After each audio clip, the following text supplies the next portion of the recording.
నమస్తే అందరికీ. నా పేరు శివకుమార్ అందుల. నేను జస్టిస్ మూవ్‌మెంట్ ఆఫ్ ఇండియా నుంచి పార్టిసిపేట్ చేయడం జరుగుతుంది. ఈరోజు మనం సిటిజన్స్ డైలాగ్ అనే మీటింగ్‌లో ఉన్నాము. మనం టాపిక్ వచ్చేసి పార్టీ ఫిరాయింపుల నిరోధక చట్టంలోని లోపాలు. ఇది రాజకీయ నాయకుల స్వలాభానికా లేదా నియోజకవర్గ ప్రజల సంక్షేమానికా అనే అంశం గురించి చర్చించడం కోసం ఈ వేదికలో ఉన్నాం. ఇక్కడికి వచ్చిన వారందరికీ ధన్యవాదాలు. నమస్తే అండి. శివ శివ గారు. సాధారణంగా ఒక సమస్యకు ఒకే కోణంలో చూసినప్పుడు ఆ సమస్య దక్కింది లాగా అనిపిస్తుంటుంది. కానీ వాస్తవానికి ఆ సమస్యకు పరిష్కారం అనేది దక్కదు. ఇది స్ట్రైట్ అప్రోచ్. అప్పుడు ఆ సమస్య పరిష్కారం దక్కుతుంది అంటే సమస్యని పలు కోణాల నుంచి, అంటే అనుభవజ్ఞుల కోణాల నుంచి, పేదల కోణాల నుంచి, ఎవరైతే ఎఫెక్ట్ అవుతున్నారో వాళ్ళ కోణాల నుంచి, ఇలా అందరి కోణాల నుంచి చూసి ఒక సమతౌలిన అప్రోచ్ ఉద్దేశంతో మేము అనుసరించే ఈ క్యూబిక్ సెంట్రిక్ అప్రోచ్ అన్నమాట. దాన్ని ఆదర్శంగా తీసుకొని పెట్టిందే ఈ సిటిజన్స్ డైలాగ్. ముందుగా సిటిజన్స్ డైలాగ్ యొక్క ప్రొసీజర్ గురించి మీ అందరికీ తెలియడం జరుగుతుంది. ప్రతి వ్యక్తికి, ప్రతి పార్టిసిపెంట్ కి తమ పాయింట్ ని చెప్పడానికి 2 నిమిషాల సమయాన్ని పొందగలుగుతారు. అలాగే ప్రతి పార్టిసిపెంట్ టాపిక్ పై మాట్లాడేందుకు మళ్ళీ అవకాశం కూడా ఇవ్వడం జరుగుతుంది. మరొక పార్టిసిపెంట్ మాట్లాడటానికి ప్రయత్నించినప్పుడు మిగతా వాళ్ళు ఎవరూ వారిని ఆపడం లేదా అంతరాయం కలిగించరాదు. దయచేసి మీరు మాట్లాడేటప్పుడు మెల్లగా మాట్లాడాలి. అలాగే ఓపికతో కూర్చొని ప్రతి ఒక్కరికి మీ వంతు తప్పకుండా వస్తుంది. ఇక్కడ పార్టిసిపెంట్ విభిన్న భావజాలం నేపథ్యాలని ఉండవచ్చు. కాబట్టి అంశంపై వారి అభిప్రాయం కారణంగా ఎవరూ మరొక భాగస్వామిని అవమానించలేరు. మన రూల్స్ అన్ని అందరికి అర్థమయ్యాయి అనుకుంటా. తదుపరి సో ఈరోజు మన టాపిక్ చేసి పార్టీ ఫిరాయింపు నిరోధక చట్టంలోని లోపాలు. ఇది రాజకీయ నాయకుల స్వలాభానిక లేదా నియోజకవర్గ ప్రజల సంక్షేమానిక అనే విషయం గురించి మీ అభిప్రాయాన్ని తెలియజేయగలరు. ఎవరైనా మాట్లాడాలనుకుంటే దయచేసి హ్యాండ్ రైజ్ చేయండి. మేము మైక్ ఆప్షన్ ఇస్తాం. చెప్పండి. జస్ట్ నేను అదే because I thought if it is for specific group I don't know. That's why I posted some points మీకు పెట్టాను చూడండి వాట్సాప్‌లో. ఐ థింక్ తెలుగులో కొంచెం మెల్లిమెల్లిగా చదువుకుంటూ నేను మీకు పెట్టాను చూడండి sir. Because I not study Telugu. But slowly just I could understand ki this is about defection. Political people getting elected from one party and afterwards later on they'll try to defect because of various reasons. Kadanti that is the topic మనది today కదా? అవును. Yeah, okay. So my this thing is that is really a valid and very much neglected area. Political people, they are getting elected, but maybe they are not doing justice. And people also are at a loss whom to elect because only 1 or 2 parties, major parties ఉన్నాయి. మిగతా parties are all mostly maybe minority in number or some independents are also there. But ultimately వాళ్ళు elect అయిన తర్వాత the purpose why they have got elected or what is the agenda of the people, వాళ్ళ requirements ఏంటి చూడకుండా they are just going there. Later on people awareness లేదు, లేకపోతే people are mostly who are helping them to get elected. They are not having some good principles question చేయడానికి. These are the basic things. So that's why I thought some few points I just noted down. Like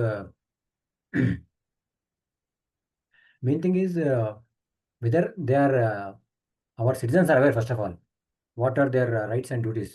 Like మనం వాళ్ళ demand చేయాలంటే ఏం demand చేయొచ్చు? Just like saying no to the defection of this political people. Citizen డిమాండ్స్లో నేను అనుకున్నాను first of all politicians should respect the mandate also. వాళ్ళు elect అయింది ఎవరు వాళ్ళ okay, some oppositions may be there, but people elected them. What was the reason they elected him? Some agenda will be there, some requirements ఉంటాయి ఏరియాకి, కాన్స్టిట్యూయన్సీకి.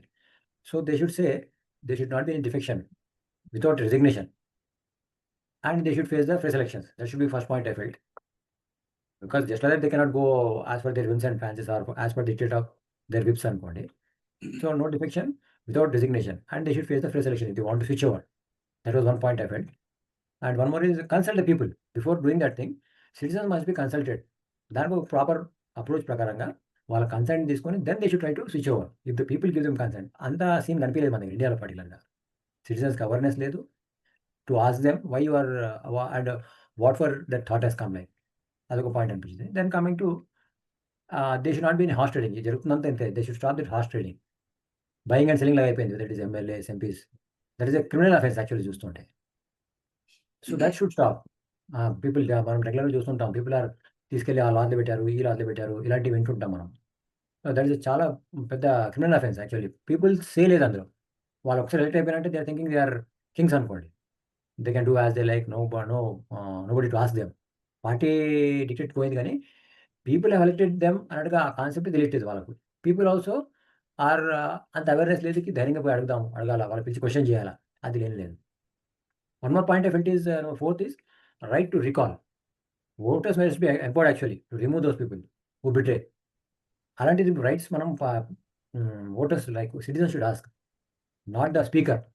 Speaker has got the power అంటారు, కానీ speaker says వాళ్ళు they are all under the dictates of the political heads. So వాళ్ళంతా దాన్ని వాళ్ళకంత powers లేవు, లేకపోతే దే డోంట్ డూ దట్. ఆ పొజిషన్ వాళ్ళు ఎవరైతే ఏ పార్టీ నుంచి వెళ్ళారో వాళ్ళు may tell them to resign or all those things, but those things are not working. So voters empower కానీ ఒక సమ్ కైండ్ ఆఫ్ మనము చట్టం లాంటిది తీసుకొస్తే that will be more appropriate I feel. Then other thing is we should have independent tribunals లాంటివి ఉండాలి. మరి election commission conduct చేస్తున్నాడు, కానీ election commission once it declares the candidate elected from such a party, election commission or some tribunals ఇండిపెండెంట్గా ఇలాంటి defections జరుగుతున్నాయి, that they should try to question. Our tribunals should inquire, make an inquiry properly. What is the basis and whether they have the consent of the people, citizens' consent unda, or without that just like they are doing as per their this thing. అలాంటి వాళ్ళని disqualify చేయడం అలాంటి procedure ఉండాలి అనిపించింది నాకు. Then coming to accountability, public should make them accountable, citizen should make them accountable అనిపించింది. Representatives ఎవరైతే elect అయినారో దే షుడ్ జస్టిఫై వాళ్ళ actions, why they are trying to go to some other party. అది ఎప్పుడు they should have produce a proof that we have went to the people, వాళ్ళ ఫలానా కారణం వల్ల మా కాన్స్టిట్యున్సీలో ఇలాంటి పని జరగవచ్చు, ఈ పార్టీకి వెళ్తే, ఈ పార్టీలో ఉంటే కావట్లేదు, that's why I'm switching over. అలాంటి ప్రొటెస్ట్ లెవెల్ వెళ్తుంటే పీపుల్స్ మ్యాండేట్ ఉండాలా అనిపించింది ఒకటి. These are the 5-6 points I feel అండి. First is respect the mandate, then consult the people, then horse trading stop కావాలి, దెన్ రికాల్ చేయడం, right to recall, like voters must be empowered, remove them those who betray అనిపించింది. Then coming to the tribunals లాంటివి ఉండాలా to make an enquiry and see that, because speakers are biased. Then coming to the accountability, public accountability on the representatives. And ఒక message politicians clear ఉండాలా, మా votes they are not for sale అనేసి. వాళ్ళు elect అయింది purpose is to serve the people, not to fulfil their wishes, వాళ్ళ whims and fancies కాదు. నాకు ఒక అనిపించింది. These are the few things I felt we can demand as citizens from the politicians who are defecting from the parties. These are few things Ramesh garu I felt, and later on an opportunity I'll try to further elaborate. Okay, perfect. Some hard Thank questions. you. Yeah, Yeah, thank you, Prem Sagar Thank garu, for offering Thank your you. thoughts. Yeah. Malesham garu, మీరు ఏమైనా చెప్తారా? Would you like to add something? Yeah, thank you, sir. Yeah, actually, frankly speaking, I did not read that anti-defection law దాన్ని చదవలేదు. అయితే ఇప్పుడు మన నాయకులు, పార్టీలు మాత్రం దాన్ని ఎఫెక్టివ్‌గా మిస్‌యూజ్ అయితే చేస్తున్నాయి. Blatantly they are violating it. అంటే ఒక పార్టీ నుంచి గెలిసి ఏందంటే కాన్స్టిట్యూషన్ డెవలప్‌మెంట్ కోసం అని చెప్పేసేసి వాళ్ళు వెళ్ళడము, దాన్ని వాళ్ళు ఎంకరేజ్ చేయడము. అంటే ఇటు వాళ్ళు ఇప్పుడు ఉదాహరణకు ఇప్పుడు పోయినసారి టీఆర్ఎస్ కాంగ్రెస్ వాళ్ళని తీసుకుంది. అప్పుడు వాళ్ళకి సరైనది అనిపించింది. ఇప్పుడు కాంగ్రెస్ టీఆర్ఎస్ వాళ్ళు కాంగ్రెస్‌లో చేరితే కాంగ్రెస్ కరెక్ట్ అంటుంది, టీఆర్ఎస్ వాళ్ళు తప్పండి. ఇట్లా అంటే బ్లేమ్ గేము, అంటే వితౌట్ ఎనీ మోరల్స్. అంటే ఇప్పుడు మొత్తం అదొక బిజినెస్ అయిపోయిన తర్వాత incompetent persons are becoming leaders and they are getting sold off. So ఇది పీపుల్ కూడా తెలుసు, ఇంకా ఆల్టర్‌నేటివ్ లేదని చెప్పేసేసి వాళ్ళు క్వెషన్ చేసే పరిస్థితులు ఎరిగి వీళ్ళు ఇంతే ఉంటారులే నాయకులంటే అన్నట్టుగా ఉంది. దాన్ని సమర్థించుకోవడం అట్లా నడుస్తుంది. అదే same thing was done by Bharatiya Janata party at centre and some in some places Congress party did. This has become normal for every party. Very rare cases, some parties are exceptional. So దీన్ని ఎలా overcome చేయగలుగుతాము?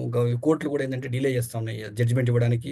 ఒక్కొక్కసారి ఎవరైనా కోర్టుకి వెళ్తే ఆ judgement వచ్చే వరకు ఆ 5 years టర్మ్ అయిపోతుంది, అప్పుడు జడ్జిమెంట్ వస్తుంటుంది. So because of the delay and immediate action లేకపోవడం అండ్ ఓపెన్గా they are violating, so that is happening. So దాన్ని మరి రెడ్యూస్ చేయడానికి ఇప్పుడు దానికి ఒక టైం ఫ్రేమ్ పెట్టకపోవడం, ఏదైనా యాంటీ డిఫెక్షన్ జరిగినప్పుడు దాన్ని ఒక టైం ఫ్రేమ్ పెట్టి ఫిక్స్ చేయకపోవడం వల్ల కోర్టుకి వెళ్తుంది, మన స్పీకర్ అంటాడు, అట్లా it is getting delayed and every party is violating this. So దాన్ని ఓవర్కమ్ చేయడానికి ప్రజలు కూడా కొంచెం క్వశ్చన్ చేయాలి. ప్లస్ కోర్టులు కూడా దాన్ని అంటే టైం ఫ్రేమ్ ఫిక్స్ చేయకుండా ఇండెఫినెట్గా డిలే చేస్తూ పోవడం. So because of that one and they are openly defecting to other parties for their selfish interests. So this has become, అంటే ఇప్పుడు డబ్బున్నోళ్ళు ఎవరైనా సరే ఏ గవర్నమెంట్ అయినా కూలగొట్టవచ్చు, they can form a government, అట్లా తయారైపోయింది. So for that purpose people should get educated and ప్రజల్ని మోటివేట్ చేయడం, ఎడ్యుకేట్ చేయాల్సిన అవసరం అయితే ఉందని నేను నమ్ముతున్నాను సార్. ఓకే, ఇంకా క్లాస్ వైజ్ అంటే డెఫినెట్గా నేను చెప్పాను కదా, I did not read gone through the document అంటే యాంటీ డిఫెక్షన్ లా అని. సో దాంట్లో ఉన్న లోపాలు కోర్టులు ఎట్లా, నాయకులు ఎట్లా వాడుతున్నారు, స్పీకర్ ఎట్లా వాడుతున్నారు, so that we have to see and how can we అంటే కంటైన్ ఇట్ అనేది we have to think of it sir. Thank you. This is what I want to tell. Thank you sir. Yeah thank you Malesham garu. ఈ anti defection లా గురించి లాలో ఉన్న అంశాలను మీలో ఎవరైనా చెప్పగలుగుతారా? Points. Manimaran garu మీరేమన్నా చెప్పగలుగుతారా? What is this law about? What are the main points in this law? What is the whole purpose behind this anti defection law? Anyone can explain about this in briefly? Sir thank you sir. Sir నా పేరు Manimaran, Indian member. Sir నా voice క్లియర్గా ఉంది? కొద్దిగా voice పెంచండి కొద్దిగా. Okay sir. Sir మెయిన్గా ఈ యాంటీ డిఫెక్షన్ లా అనేది మన కాన్స్టిట్యూషన్లో అమెండ్మెంట్ లా తీసుకురావడం జరిగింది సార్. సో మెయిన్ రీజన్ ఏంటంటే, సో వాళ్ళు ఈ అంటే ప్రాక్టికల్గా ఇప్పుడు అది దేనికోసం క్రియేట్ చేసిందో అది కాకుండా వీళ్ళు యూస్ అంటే దీనిలో ఉండే లూప్ హోల్ యూస్ చేసి వీళ్ళు వాడుకోవడం అనేది సపరేట్ గా స్టార్ట్ అయింది సార్. సో అది వాళ్ళు మెయిన్గా ఏంటంటే government union government state government కూల్చడము, స్టేట్ గవర్నమెంట్స్ అంటే ప్రాబ్లమ్స్ వల్ల 2/3 మెంబర్స్ దాకా ఒక పార్టీ నుంచి వెళ్తేనే వాళ్ళకి డిఫెక్షన్ ఉండదు. ఇన్ కేస్ ఇప్పుడు 100 ఎమ్మెల్యేస్ ఒక పార్టీ గెలిచింది, 50 ఎమ్మెల్యేస్ ఒక పార్టీ గెలిచింది, 2/3 ఎమ్మెల్యేస్ ఆఫ్ 50 అనే అంత కౌంట్ అనేది రూలింగ్ పార్టీలో వెళ్తే వాళ్ళకి డిఫెక్షన్ ఉండదు సార్. సో ఇది రూల్. అంటే ఓవరాల్ సింగిల్ పార్టీ సిస్టమ్ కానీ ఒక గవర్నమెంట్ కూల్చేదానికి కానీ జరగకూడదు అనే దాని మీద అప్పుడు ఈ డిఫెక్షన్ అనేది తీసుకురావడం జరిగింది సార్. కానీ ఇప్పుడు ఏం జరుగుతుందంటే ఒక పార్టీలో గెలిచి ఇంకొక పార్టీకి డైరెక్ట్ గా జంప్ అయిపోతున్నారు సార్. సో జంప్ అయిపోవడం వల్ల అంటే వాళ్ళు ఆన్ పేపర్ ఏదైతే సబ్మిట్ చేయడం లేదు సార్, వాళ్ళ యొక్క ఓన్ బెనిఫిట్స్ కోసం, ఫినాన్షియల్ బెనిఫిట్స్, కాంట్రాక్ట్ బెనిఫిట్స్ కోసము వాళ్ళు రూలింగ్ పార్టీకి వెళ్ళిపోతున్నారు సార్. సో దీంట్లో ఉండే మెయిన్ లూప్ హోల్ ఏంటంటే ఒక ఎమ్మెల్యే ఆర్ ఎంపీని అతన్ని సస్పెండ్ చేయాలంటే అతను ఏ పార్టీలో గెలిచినారో ఆ పార్టీకి రిజైన్ చేస్తే డిఫెక్షన్ లోకి వస్తారు సార్. సో ఇదే లూప్ హోల్. వీళ్ళు రిజైన్ చేయకుండా డైరెక్ట్ గా మేము మా పీపుల్ డెవలప్మెంట్ కోసము మేము వెళ్తున్నాము పార్టీకి, అంటే రూలింగ్ పార్టీకి అన్నట్టు వీళ్ళు బయటికి చెప్తున్నారు సార్. ఎవరు ఆన్ పేపర్ అయితే ఇవ్వట్లేదు సార్. అంటే on paper resignation. For example BRS party నుంచి కాంగ్రెస్ పార్టీకి 10 మెంబర్స్ ఎమ్మెల్యే తెలంగాణలో వెళ్ళారు sir. After December 2023 assembly election up to today sir 10 members వెళ్ళారు. ఈ 10 మెంబర్స్ సంబంధించి బీఆర్ఎస్ టీం ఏం డిమాండ్ చేస్తున్నారంటే, రిజైన్ చేసి బై ఎలక్షన్ కి వెళ్ళండి,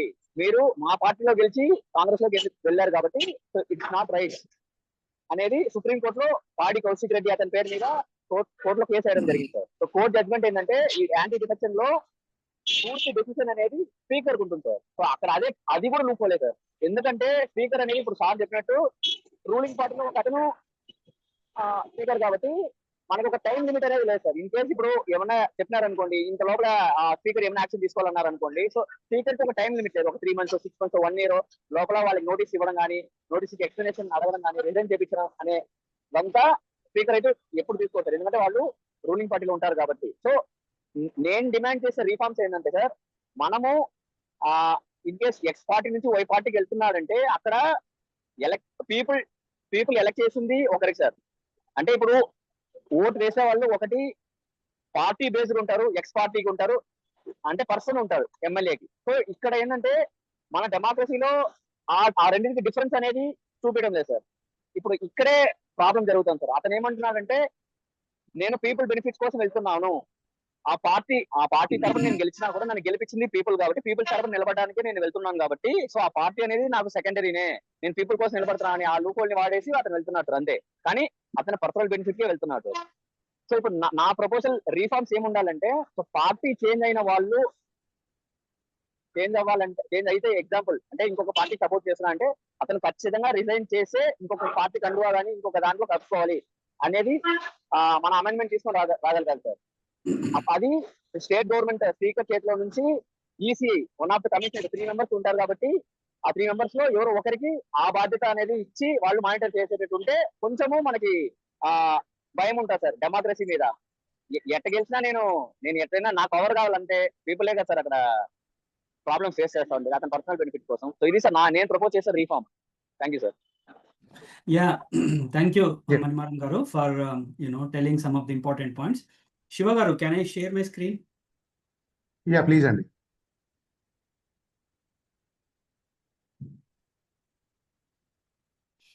నా screen కనబడుతుందండి? Is it clear? Yes, sir. It is visible. Okay. ఈ anti defection law 52nd constitution amendment 1985లో ఇది పట్టుకురావడం జరిగింది.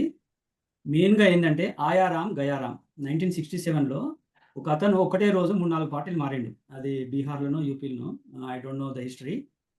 ఆయారాం గయారాం ఇది అసలు నా అభిప్రాయంలో ఏంటంటే ఇది పట్టుకురావడంలోనే చిత్తశుద్ధి లేదు. వీళ్ళు ఎటువంటి లాస్ పట్టుకొస్తున్నారంటే ఏదైతే పార్టీ రూలింగ్లో ఉందో ఆ పార్టీ చిత్తశుద్ధి లేకుండా వాళ్ళు లాస్ పట్టుకొస్తున్నారని దీన్ని బట్టి మనకు అర్థమవుతుంది. ఒక లా పట్టుకొచ్చినప్పుడు కంప్రహెన్సివ్గా ఉండాలి. దాంట్లో కావాలనే లొసుగులు పెట్టి, అంటే వాళ్ళ అడ్వాంటేజెస్కు పనికొచ్చే విధంగా, వాళ్లకు లాభం జరిగే విధంగా లాస్ తయారు చేస్తున్నారు. ప్రజాస్వామ్యాన్ని పరిరక్షించడానికి, ప్రజల హక్కులను కాపాడడానికి, ఈ దేశ భవిష్యత్తును రాజ్యాంగం ప్రకారం నడపడానికి వాళ్ళు లాస్ పట్టుకురావడం లేదని దీన్ని బట్టి మనకు క్లియర్గా అర్థమవుతుంది. దీంట్లో ప్రొవిజన్స్ ఏంటంటే దీన్ని మళ్ళీ 91st అమెండ్మెంట్ 2003లో కూడా కొంత మార్చేసిండ్రు. అంటే 1/3 స్ప్లిట్ నుంచి వెళ్ళి 2/3 పట్టుకొచ్చారు. కానీ ముఖ్యంగా ఏంటంటే దీన్ని యాంటీ డిఫెక్షన్ అయిండు అనే దాన్ని ఒక నిర్ణయించడానికి స్పీకర్కు అధికారాలు ఇచ్చింది. స్పీకర్ ఎవరైతారు? రూలింగ్ పార్టీ మెంబరే అవుతాడు. రూలింగ్ పార్టీలో ఉన్నటువంటి మెంబరే అవుతాడు. అతను న్యూట్రల్గా ఎక్కడ ఉండగలుగుతాడు? న్యూట్రల్గా ఉండలేడు కదా. మళ్ళీ ఇంకొక డిఫెక్ట్ ఏమైందంటే టైం ఫ్రేమ్. మీరు అందరు చెప్పినట్టుగా ఒక డెడ్ లైన్, ఒక టైం ఫ్రేమ్ లేదు. ప్లస్ ఎవరి చేతిలో విచక్షణ అధికారాలు పెట్టిందో అసలు అదే శంకించబడ్డది. నెంబర్ 2, ఇదైతే ఎక్కడైనా రూలింగ్ పార్టీకి అనుకూలంగా ఉండేటట్టుగానే దీన్ని తయారు చేసింది. అసలు గ్రౌండ్స్ ఫర్ క్వాలిఫికేషన్ అని ఎట్లా పెట్టారంటే ఇందులో ఇంకొక ప్రాబ్లం ఏముందంటే పార్టీ విప్కు అగెయిన్స్ట్గా ఏ ఎమ్మెల్యే కానీ ఎంపీ కానీ పార్టీ విప్కు అగెయిన్స్ట్గా వాళ్ళు డెసిషన్ చేస్తే, ఒక చట్టం పట్టుకురావాలన్నప్పుడు అగెయిన్స్ట్గా ఓటేస్తే they are deemed to be disqualified అనేది ఒక ప్రొవిజన్ పెట్టారు. అది మన ప్రపంచ దేశాల్లో ఉన్నటువంటి ప్రజాస్వామిక దేశాల్లో ఉన్నటువంటి బెస్ట్ ప్రాక్టీసెస్ చూస్తే దిస్ ఈస్ టోటల్లీ అగెయిన్స్ట్ అన్నట్టు. వేరే దేశాల్లో ఎక్కడైతే మ్యాచ్యూర్డ్ డెమోక్రసీస్ ఉన్నాయో they have the freedom, any legislator can have the freedom to express, to vote even against the law proposed by the ruling party. That is expression. నాకు నచ్చలేదు అన్నప్పుడు ఇప్పుడు ఏంటంటే నువ్వు ఏది చెప్తే అది చేయాలనే కాడికి వచ్చింది. So here the fundamental thing is ఒక లెజిస్లేటర్కు ఫ్రీడమ్ ఆఫ్ ద ఎక్స్ప్రెషన్ లేదు. Is the representative of the people who is to carry the will of the people. అది జరగడం లేదు. ఏ పార్టీతోని, ఏ రిప్రజెంటేషన్తోని అతను ఎన్నికైండో దాన్నే వీళ్ళు విస్మరిస్తున్నారు. అదే ప్రజాస్వామ్యానికి మూల స్తంభం. The fundamental thing, carrying the will of the people. వానికి ఇష్టం వచ్చినట్టుగా వాడు ఇంకో పార్టీకి వెళ్ళిపోవడం అనేది, ఇందులోనే వాళ్ళు దాన్ని అరికట్టలేకపోయారు. ఒకవేళ డిఫెక్ట్ చేసినప్పటికీ కూడా ఒక టైం ఫ్రేమ్ లేదు. స్పీకర్కు అధికారాలు ఇచ్చిండ్రు. స్పీకర్ చిత్తశుద్ధి లేని వాళ్ళు ఉంటారు, 100% లేని వాళ్ళే ఉంటారు, because they are party representatives. ఇట్లా ఇప్పుడు ఇంకొకటి ఏం చెప్పారు, ఏ legislator can further be disqualified if he is an independently elected member and joins a political party. You see here, there are good provisions, but they are not following it. ఎవరు determine చేయాలి దీన్ని? Speaker దగ్గర ఉన్నంత కాలం courts కూడా interfere కాలేవు. అటువంటి class కూడా పెట్టారు. ఇప్పుడు స్పీకర్ డెసిషన్ ఇచ్చిన తర్వాత జ్యుడిషియల్ రివ్యూ చేయొచ్చు. ఈయన డెసిషనే 5 సంవత్సరాలు చేస్తున్నాడు. స్పీకరు యొక్క కంప్లైంట్ దగ్గర పెట్టుకొని is procrastinating it, is delaying the matters. So వీళ్ళు కూడగట్టుకొని ఒకసారి ఒక పార్టీ అధికారానికి వస్తుంది, ఇంకోసారి ఇంకో పార్టీ అధికారానికి వస్తుంది. వీళ్ళు కూడబలుకొని ఈ యొక్క యాంటీ డిఫెక్షన్ లాలోనే ఫ్లాస్ పెట్టుకొని వాళ్ళకు అనుగుణంగా దాన్ని మార్చుకుంటూ ప్రజాస్వామ్యాన్ని కూని చేస్తున్నారనేది ఇది మెజారిటీ వాదన. దీన్ని స్ట్రెంథెన్ చేయవలసినటువంటి అవసరం ఉందనేది నిపుణులు, ప్రముఖ ఎక్స్పర్ట్ కాన్స్టిట్యూషనల్ వాదులు వాళ్ళు వాదిస్తున్నటువంటిది. అందులో ఇది వాస్తవము. ఈ ప్రస్తుతం ఉన్న పరిస్థితిలో ఈ యొక్క anti defection law this is meaningless. ఎందుకంటే మీరు ఎన్నో చూశారు రీసెంట్గా. మహారాష్ట్రలో చూసాము, కర్ణాటకలో చూసాము, గోవాలో చూసాము. మూకుమ్మడిగా పోతున్నారు ఏదో ఒక కారణం చెప్పి. This is against the will of the people, against the fundamental principles of the democracy. So దీనికి మీరేమంటారో చెప్పండి. మన వక్తలు కొంతమంది చెప్పారు విల్ ఆఫ్ ద పీపుల్. ఒక ప్రాంతం నుంచి ఒక రిప్రజెంటేటివ్గా అయిన తర్వాత మణిమారన్ గారు కూడా క్లియర్గా చెప్పాడు, మనం చూస్తున్నది కూడా అదే. పీపుల్స్ యొక్క విల్‌ను పక్కకు పెట్టి అతను ఇంకో పార్టీలోకి వెళ్ళిపోతున్నాడు. ఇక్కడ ఒక ప్రొవిజన్ మాత్రం క్లారిటీగా ఇచ్చిండు. ఇండిపెండెంట్‌గా గెలిచి ఇంకో పార్టీలోకి పోవద్దు.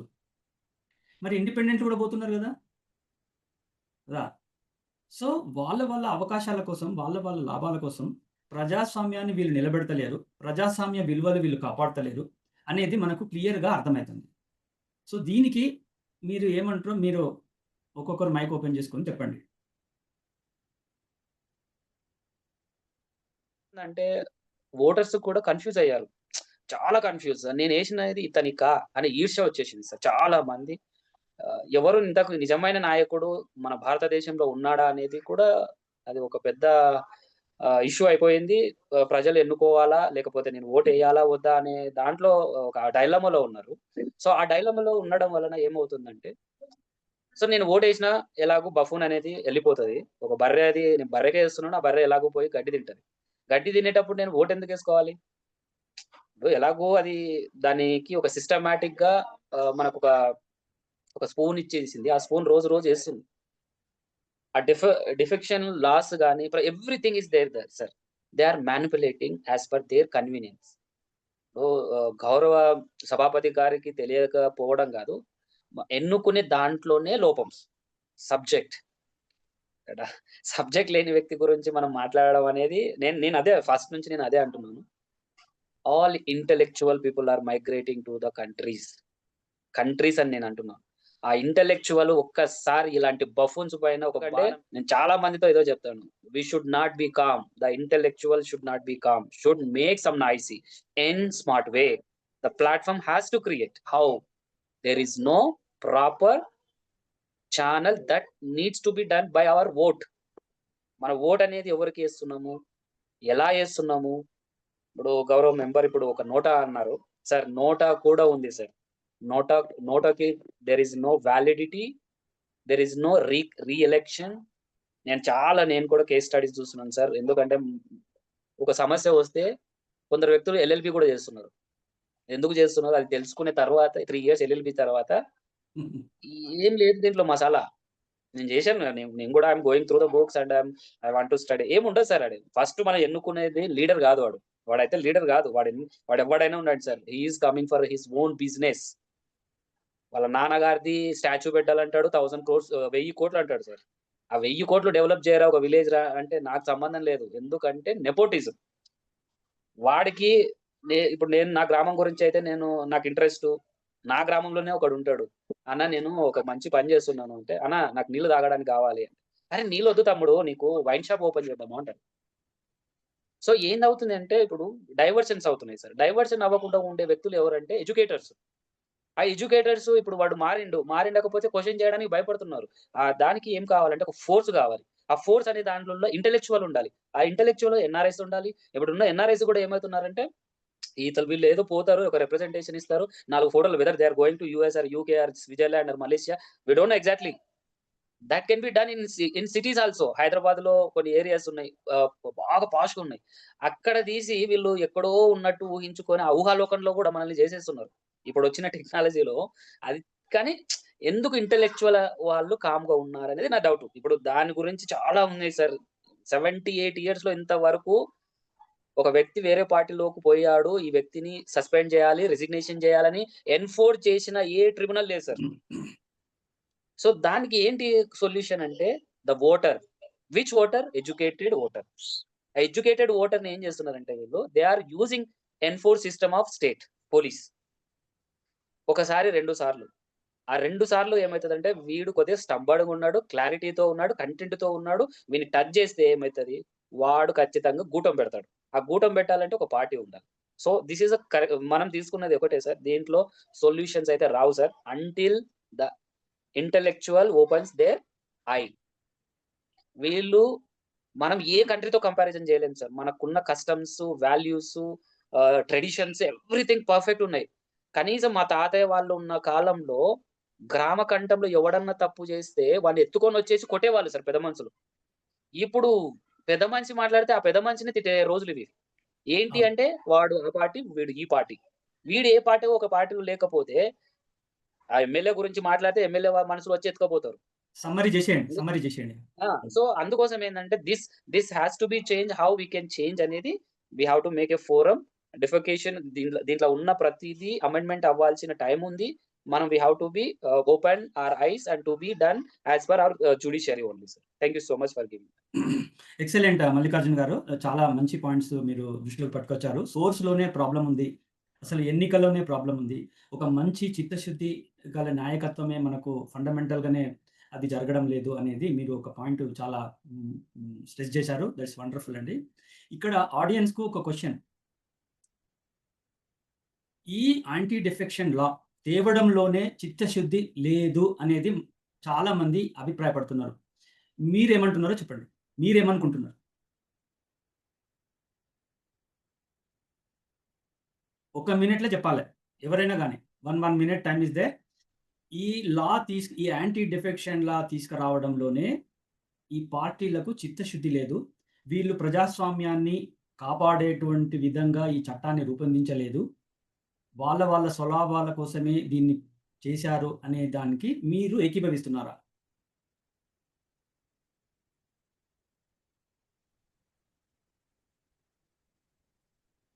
అవును సార్.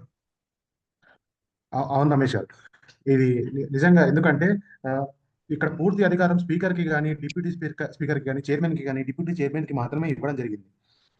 ఎవరైతే ఈ డిఫమేషన్కి, యాంటీ డిఫమేషన్కి డిఫెక్షన్కి పాల్గొంటారో వాళ్ళపై చర్యలు తీసుకోవడానికి అధికారం వీళ్ళకే ఉంది. కానీ ఎంత టైంలో చర్యలు తీసుకోవాలి అనేది ఎక్కడ చెప్పలేదు. ఈ కారణంగా కూడా కొంతమంది స్పీకర్లు కూడా అంటే సేమ్ పార్టీ లాగా రూలింగ్ పార్టీ వాళ్ళే ఉంటారు కాబట్టి రూలింగ్ పార్టీకి ఫేవర్గా ఉండేలాగా దాన్ని హోల్డ్ చేస్తున్నారు. ఒకవేళ పై నుంచి కానీ కోర్టు కానీ అడిగినా కూడా మేము వెరిఫై చేస్తున్నాం అనే ప్రాసెస్లో పూర్తిగా లేదు. అండ్ ఇంకొక పాయింట్ ఇక్కడ ఆగింది ఏంటి అంటే, ఒకవేళ 2/3 ఆఫ్ ద పర్సన్స్ కనుక వాళ్ళు వెళ్ళడాన్ని యాక్సెప్ట్ చేస్తే అది యాంటీ డిఫెక్షన్ కిందకి రాదు. ఇది లూపోల్స్ ని వాడుకొని ప్రతి ఒక్క నాయకుడు కూడా వాళ్ళ స్వలాభాల కోసం చెప్పండి ప్రేమ్ సాగర్ గారు, చెప్పండి. మీరు చెప్పినట్టు law is made as per their requirement, politicians requirement, అలా అయిపోయింది. At the same time always there will be scope అనుకోండి. మనము because it is democratic country, అందరికీ ఫ్రీడమ్ ఉంటుంది. Only thing is people are misutilizing it. దాంట్లో aware ఉన్న public కానీ, citizens కానీ, ఎవరైతే ఓట్లు ఇచ్చారో ఆ కాన్స్టిట్యుయెన్సీలో కానివ్వండి, వాళ్ళు కూడా ఏంటి ఎంత అవేర్ ఉన్నా, ఎంత లిటరేట్ అని కాదు. ఇక్కడ ఒక ప్లాట్ఫామ్, ఒక కైండ్ ఆఫ్ మీరు ఇప్పుడు మనం మూవ్మెంట్ చేస్తున్నాం కదా, అలాంటి ఒక platform, strong platform with proper ethics తోటి క్వశ్చన్ చేయగలిగితే they will be having some fear, ఒక బైండింగ్. లేకపోతే without binding they are playing with people's life అనుకోండి. Because they are for their personal benefit they are jumping here there, they are making money and all. This is a known fact. But nobody is able to do anything because awareness తోటి nobody is questioning them. ఒక proper వేగా, ఒక approach, ఒక kind of platform తోటి చేస్తే వాళ్ళకు కూడా కొంచెం భయం, భక్తి ఉంటుంది. దట్ అది లేదు కాబట్టి యూనిటీ లేదు, జనాల్లో తెలుసు, ఒక ప్లాట్ఫామ్స్ లేవు, they can manipulate those people, ఇలాంటివి తెలుసు కాబట్టి they are trying to take undue advantage like anything. ఇది మీరు ఇప్పుడు ఇలాంటి ప్లాట్ఫామ్స్ క్రియేట్ అయ్యి మనం క్వశ్చన్ చేయగలిగితే it will best I feel. Okay, thank you. జ్యుడిషియరీకి వెళ్ళే అవసరం ఉండదు. Actually judiciary we know it takes time, sweet time. ఆ స్పీకర్స్ లాంటి అన్నది that is out of question because those people are from the ruling party. దాని గురించి ఒక platform, that's why I suggesting కదా, it can be our election commissions నుంచి ఒక body ఉండొచ్చు, లేకపోతే సమ్ కైండ్ ఆఫ్ ట్రిబ్యునల్స్ పెట్టాలి దానికి. That we should request the courts to create a separate body like thing. That is my suggestion sir. Okay, thank you. Mallikarjun గారు 1 minute please. Yeah sir, నేను చెప్పిన దానికి నేను మళ్ళీ అదే చెప్తాను సార్. ఒక్క చిన్న పదము, మనము ఎప్పుడు డెమోక్రసీ అంటాము, ఆ డెమోక్రసీ గురించి ఇది నేమ్ సేక్గా వాడుతున్నారని నేను స్ట్రాంగ్ గా చెప్పగలను. ఇదైతే నేమ్ సేక్, ఎందుకంటే ఒక తప్పుకు అగెనిస్ట్ గా ఒకటి ఒప్పు చేయడానికి ఇది పెట్టుకొని వాళ్ళు మేనేజ్ చేస్తున్నారు. అందుకోసం ఇది keep on doing like this అన్న 78 years నుంచి నోబడి అలా అవ్వలేదు కాబట్టి. సో ఎందుకంటే 2 sides వెహికల్స్ వెళ్తున్నాయి, ఏదో ఒక వెహికల్స్ పోయి గుద్దితే ఒక జడ్జి ఉంటాడు, ఆ జడ్జి ఇలా చేస్తాడు అనేది ట్రిబ్యునల్ లో జరుగుతుంది. సో అదైతే ఒక నేమ్ సేక్ అవుతుందని నేను స్ట్రాంగ్ గా అంటున్నాను. I don't want to continue. And ఇది ఏంటంటే అల్టిమేట్ గా నాది ఇదే అంటుంది సార్. ఎందుకంటే ఓటు వేసిన అధికారి నేను అంటాను, నా ఓటుకి నేను అధికారిని. ఆ అధికారిని నేను చూజ్ చేసుకున్న నాయకుడు నాకు కరెక్ట్ ఉన్నాడా లేదా అనేది నాకు అవేర్నెస్ రాకపోతే, లక్ష్మీనారాయణ సార్ చెప్పినట్టు ఇది జీవితాంతము మనమే కాదు, రేపు పొద్దున ముందు తరాలు 10-20 తరాలు కూడా అలాగే అవుతాయి. సో దాని గురించి మనము every law should be discussed and has to keep in the like in open forum. ఎందుకంటే so there is no anything as going in good way. Any law, civil కానీ క్రిమినల్ కానీ ఏది లేదు సార్. మీరు చెప్పారు ఈ రోజు, నాకు ఒక చిన్న చెప్పారు, ఇండిపెండెంట్ వ్యక్తి కూడా కెన్ నాట్ చేంజ్ అనేది కూడా ఉంది. బట్ 99.99% సిటిజన్స్ కి వల్ల తెలియదు సార్. ఆ ఎలక్షన్ కమిషన్ వస్తుంది, అడావిడి చేస్తుంది, గ్రామాలలో కానీ సిటీలలో పోతుంది, తర్వాత అది ఏం చేస్తుందో ఎందుకు చేస్తుందో ఎవ్వడికి తెలియదు. ఇప్పటికి చదువుకున్న వాళ్ళకి తెలియదు. గ్రామంలో అయితే ఏందన్నా ఓటు అంటే ఓకే బెటా పోయినసారి 500 ఇచ్చినారమ్మా, ఈసారి 5000 ఇస్తారట, ఇంకా అయిపోయింది. So everything has to be change sir. అదైతే నేను నేమ్ సేక్ అని చెప్తాను. సారీ ఏమన్నా హర్టింగ్ అయితే sorry. No problem, no worries. నువ్వు బాగానే చెప్పారు. ఇందులో మీరు అన్నట్టుగా ఒక్క పాయింట్ మాత్రం క్లారిటీగా ఉన్నది ఇందులో, యాంటీ డిఫెక్షన్ లాగా. ఎవరైతే ఇండిపెండెంట్గా గెలిచి ఇంకొక పార్టీలో జాయిన్ అవుతాడో is deemed to be disqualified అని క్లియర్గా అదొక్కటి మాత్రం క్లారిటీగా పెట్టారు. ఇన్స్పైట్ ఆఫ్ దాట్ మనం ఎంతో మందిని చూసినాం, ఇండిపెండెంట్గా గెలిచి వాడు ఎంబటే బేరాలు మాట్లాడుకొని ఇంకో పార్టీలో జంప్ అయిన వాళ్ళు, పదవులు తీసుకున్న వాళ్ళు కూడా ఉన్నారు. అంటే they are blatantly violating the constitution కదా. వాళ్ళు కాన్స్టిట్యూషన్ మీద ప్రమాణం చేసి వాళ్ళు బ్లటెంట్లీ వయలేటింగ్ ది కాన్స్టిట్యూషన్. దీనికి సొల్యూషన్ ఏందనేది మనము ఇప్పుడు మీరు ఆలోచించాలి. లాస్ట్కు ఏంటి సొల్యూషన్ అనేది మనం అక్కడికి వద్దాము. ఇప్పుడు ఆన్లైన్లో మనకు కొన్ని క్వశ్చన్స్ వచ్చినాయండి. మన ఆడియన్స్ నుంచి కొంతమంది ఆన్లైన్లో కొన్ని క్వశ్చన్లు చెప్పారు. వాటిని నేను మీ ముందు పెడతాను. వాళ్ళు ఇట్లా వాళ్ళ కామెంట్సే కానీ వాళ్ళ అభిప్రాయం కానీ చెప్పడం జరిగింది. దాని మీద మీ యొక్క ఆలోచనను, మీ యొక్క థాట్ ప్రాసెస్ను చెప్పండి. ప్రజాస్వామ్యం అంటే స్ట్రాంగ్ అపోజిషన్ కూడా ఉండాలి కదా.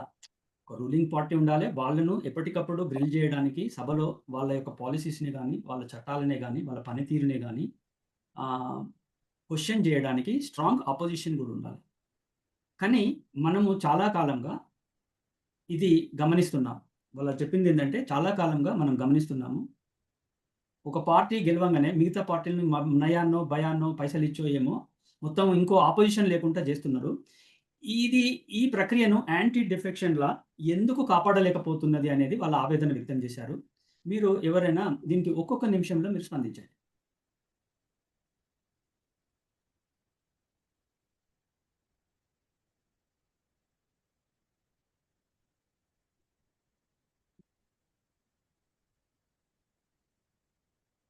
ఎవరైనా మాట్లాడతారా?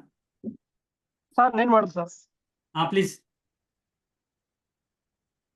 యాక్చువల్ ఏంటంటే మనం అనుకున్నట్టు వీళ్ళు ఏం చేస్తారంటే రూల్స్ పెట్టాలి కదా, రూల్స్ పెడతాం అంతే. అది తప్ప దాన్ని పాటిస్తామనేది మాత్రం ఎవరికి ఉండదు. ఎందుకంటే పార్టీల వారిగా నేను రూల్ పెట్టినా, నువ్వు రూల్ పెట్టావు, నేను బిల్ తీసుకొచ్చినా, నువ్వు బిల్ తీసుకొచ్చినావు అని చెప్పుకుంటారు. కానీ నేను అమలు చేసినా ఎవరు చెప్పుకోవట్లేదు. అది సెంట్రల్ అయినా స్టేట్ అయినా నేను అమలు చేసినా వీళ్ళు చెప్పుకోరు. ఇంకా అదంతే, అట్నే ఉండిపోతుంది. ఇంకా అది ఒకవేళ క్వశ్చన్ చేస్తే మీకు రైట్ లేదా క్వశ్చన్ చేయడానికి అని అంటున్నారు.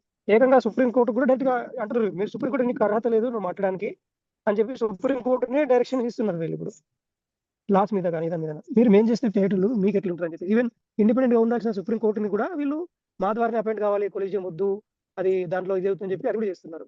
ఎలక్షన్ కమిషన్ గురించి కూడా మీరు చూస్తా ఉన్నారు రీసెంట్ గా. సో ఇవన్నీ అంటే ఇండిపెండెంట్ ఉండే వాళ్ళు కూడా ఇండిపెండెంట్ ఉండట్లేదు, వాటి అస్తిత్వాన్ని కోల్పోయేలా చేస్తున్నారు. అంటే మీ లాస్ కూడా అంతే, మేము తీసుకొచ్చిన మీ చేంజ్ అంతే, తీసుకొచ్చడం తప్ప ఇంకా చేసింది లేదు. అంటే బిర్యానీ వండి పెట్టలేదు వండుతురు కానీ అది అందరికి పంచడం లేదు. సో పబ్లిక్ అర్థమయ్యేలా చెప్పట్లేదు, దాన్ని అంత చీకట్లు అట్లా ఉంచేస్తారు అనమాట. ఎక్కడికి వెళ్ళి ప్రచారం మాత్రం మేము తీసుకొచ్చినా మీకు డిఫెక్షన్ లా అని ఒక బూచి చూపెడుతురు, కానీ దాన్ని నిజంగా ఇంప్లిమెంట్ చేయడానికి మాత్రం ఏ పార్టీ కూడా స్వచ్ఛందంగా ముందరికి రావట్లేదు. ఆ గట్స్ కూడా ఏ పార్టీ కూడా లేవు. అంతే ఇక వాళ్ళు రెండు పార్టీల సిద్ధాంతాల్లో ఆ రెండు పార్టీల మధ్యలో వేరే పార్టీ ఏది కూడా ఎగ్జిస్ట్ అవ్వలేకపోతుంది, కొనసాగలేకపోతా ఉంది. అంతే ఇంకా ఆ రెండు మధ్యలో మొత్తం మన దేశం మొత్తం నలిగిపోతా ఉంది. ఇంతకుముందు మల్లికార్జున సార్ అన్నట్టు పేరుకు ప్రజాస్వామ్యం తప్ప ఇక్కడ అమలు అనేది మాత్రం ప్రజాస్వామ్యం కాదు, అది వాస్తవం అది. కానీ మన మెజారిటీ ప్రజలు వాళ్ళ ఆదాయ వనరులు పెంచుకోవడంలోనో దాంట్లోనో నిమగ్నం అవుతారు. కానీ ఈ యొక్క హక్కులని తెలిపి అందరికీ హక్కులు మీకు ఇవి ఉన్నాయని చెప్పేది అందరూ బాధ్యతను విస్మరించిపోతా ఉన్నారు. సో దానివల్లనే అది ఎక్కువ అడ్వాంటేజ్ పొలిటికల్ పార్టీలకు అవుతున్నది.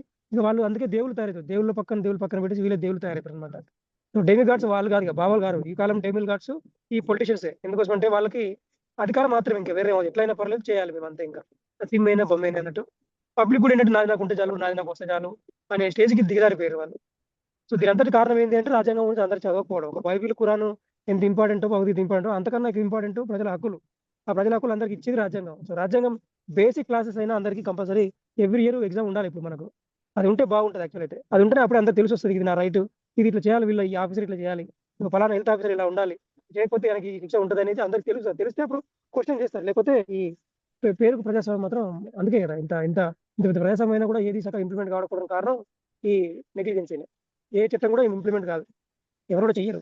అంతెందుకు మొన్న ఈ టీఎన్జిఓ ఎంప్లాయీస్ అందరు కలిసి సీఎం కలిసి మాకు ఏసీబీ కేసులు ఎక్కువ పట్టిస్తున్నారు, మాకు దానికి ఏసీబీ కేసుల మీద కూడా రివ్యూ మాకు ఛాన్స్ ఇవ్వాలి అని చెప్పేసి అడుగుతారు. అంటే మేము దొంగతనం చేస్తాం, దొంగతనం చేసినా కూడా మీరు చూసినట్టు ఉండాలని చెప్పి ఏకంగా సీఎం ముందరనే ఫైల్ పెట్టారు వాళ్ళందరూ.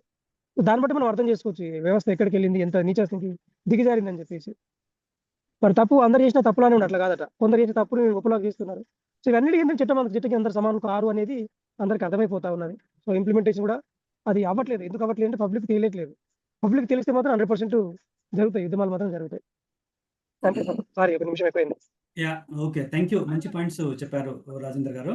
ఇంకొక క్వశ్చన్ మన ఆడియన్స్ నుంచి వెళ్ళి ఆన్లైన్ నుంచి వెళ్ళి వచ్చింది ఏంటంటే, ఈ చట్టంలో డిస్క్వాలిఫికేషన్ డిటర్మైన్ చేసే పవర్ ఏదైతే డిస్క్రిషనరీ పవర్ ఏదైతే ఉందో స్పీకర్కు డిప్యూటీ స్పీకర్ చేతిలో పెట్టారు. సో ఇతని యొక్క క్వశ్చన్ ఏంటంటే, ఈ స్పీకరు ఈ డిప్యూటీ స్పీకర్కు పెట్టడంలో వాళ్ళు రాజకీయ పార్టీ రూలింగ్ పార్టీ యొక్క ఒక ప్రతినిధి మాత్రమే, న్యూట్రల్గా చిత్తశుద్ధిగా ప్రజాస్వామ్యాన్ని రక్షించేటువంటి కెపాసిటీ లేని స్పీకర్లే మన స్వతంత్ర భారతదేశంలో ఎన్నో ఉదంతాలలో మనం చూసాము. ఇది మీరు నమ్ముతున్నారా, ఇది మీరు కూడా నమ్ముతున్నారా అని క్వశ్చన్ వేస్తున్నాడు అతను. మీరేమంటారు చెప్పండి. అతని స్పీకర్ అనే పదవి మీద ఇంటిగ్రిటీ ఉందా, వాళ్ళకు ఈ అధికారాన్ని ఇవ్వడంలో వాళ్ళ మీద పెట్టడం ఇది ఎంతవరకు సమంజసము, ఇది ఇంటిగ్రిటీ ఉన్నదా అని అడుగుతున్నాడు. మీరేమంటారు చెప్పండి. సార్ నేను ఒక విషయం చెప్పండి sir. Continue sir, please sir. ఇప్పుడు స్పీకర్లు మనం అనుకున్నట్టుగా అధికార పార్టీకి సంబంధించినటువంటి స్పీకర్లు ఉండడం వల్ల అది వాళ్ళు డిసిషన్ తీసుకోలేకపోతారు, నిర్వీర్యం అవుతుంది. ఇప్పుడు నోటా అయితే ఎట్లయితే వచ్చిందో, ఈ అభ్యర్థులు ఎవరి మీద ఇష్టం లేనటువంటి వాళ్ళు నోటాకు ఖచ్చితంగా వేయాలి అనే పాయింట్ ఎట్లయితే వచ్చిందో, ఏ పార్టీలకు సంబంధం లేకుండా రాజ్యాంగబద్ధంగా ఉండే అటువంటి స్పీకర్లను కూడా ప్రజలే ఎన్నుకునే విధంగా, అది దేశ స్థాయిలో కానీ రాష్ట్ర స్థాయిలో కానీ స్పీకర్లకు వేరే ఎలక్షన్గా అదే ఎలక్షన్లో స్పీకర్ కూడా ఎన్నిక అయ్యే విధంగా ఉంటే బాగుంటుంది అనేది నేను అనుకుంటున్నా. ఎందుకంటే పార్టీలకు సంబంధం లేకుండా స్పీకర్లు నిజాయితీ పరులు నీతిమంతులుగా ఉండేవారు మాత్రమే ఆ ఎన్నికకు నిలబడితే ప్రజలే ఎన్నుకోవాలి వాళ్ళను కూడా. అట్లయితే ఆ పవరు వాళ్ళకు ఎవరు పార్టీ మారినా కూడా తీసుకునే అధికారం ఆ పవరు ఆ స్పీకర్లకు ఉంటుంది. అప్పుడు భయం కూడా కలుగుతుంది.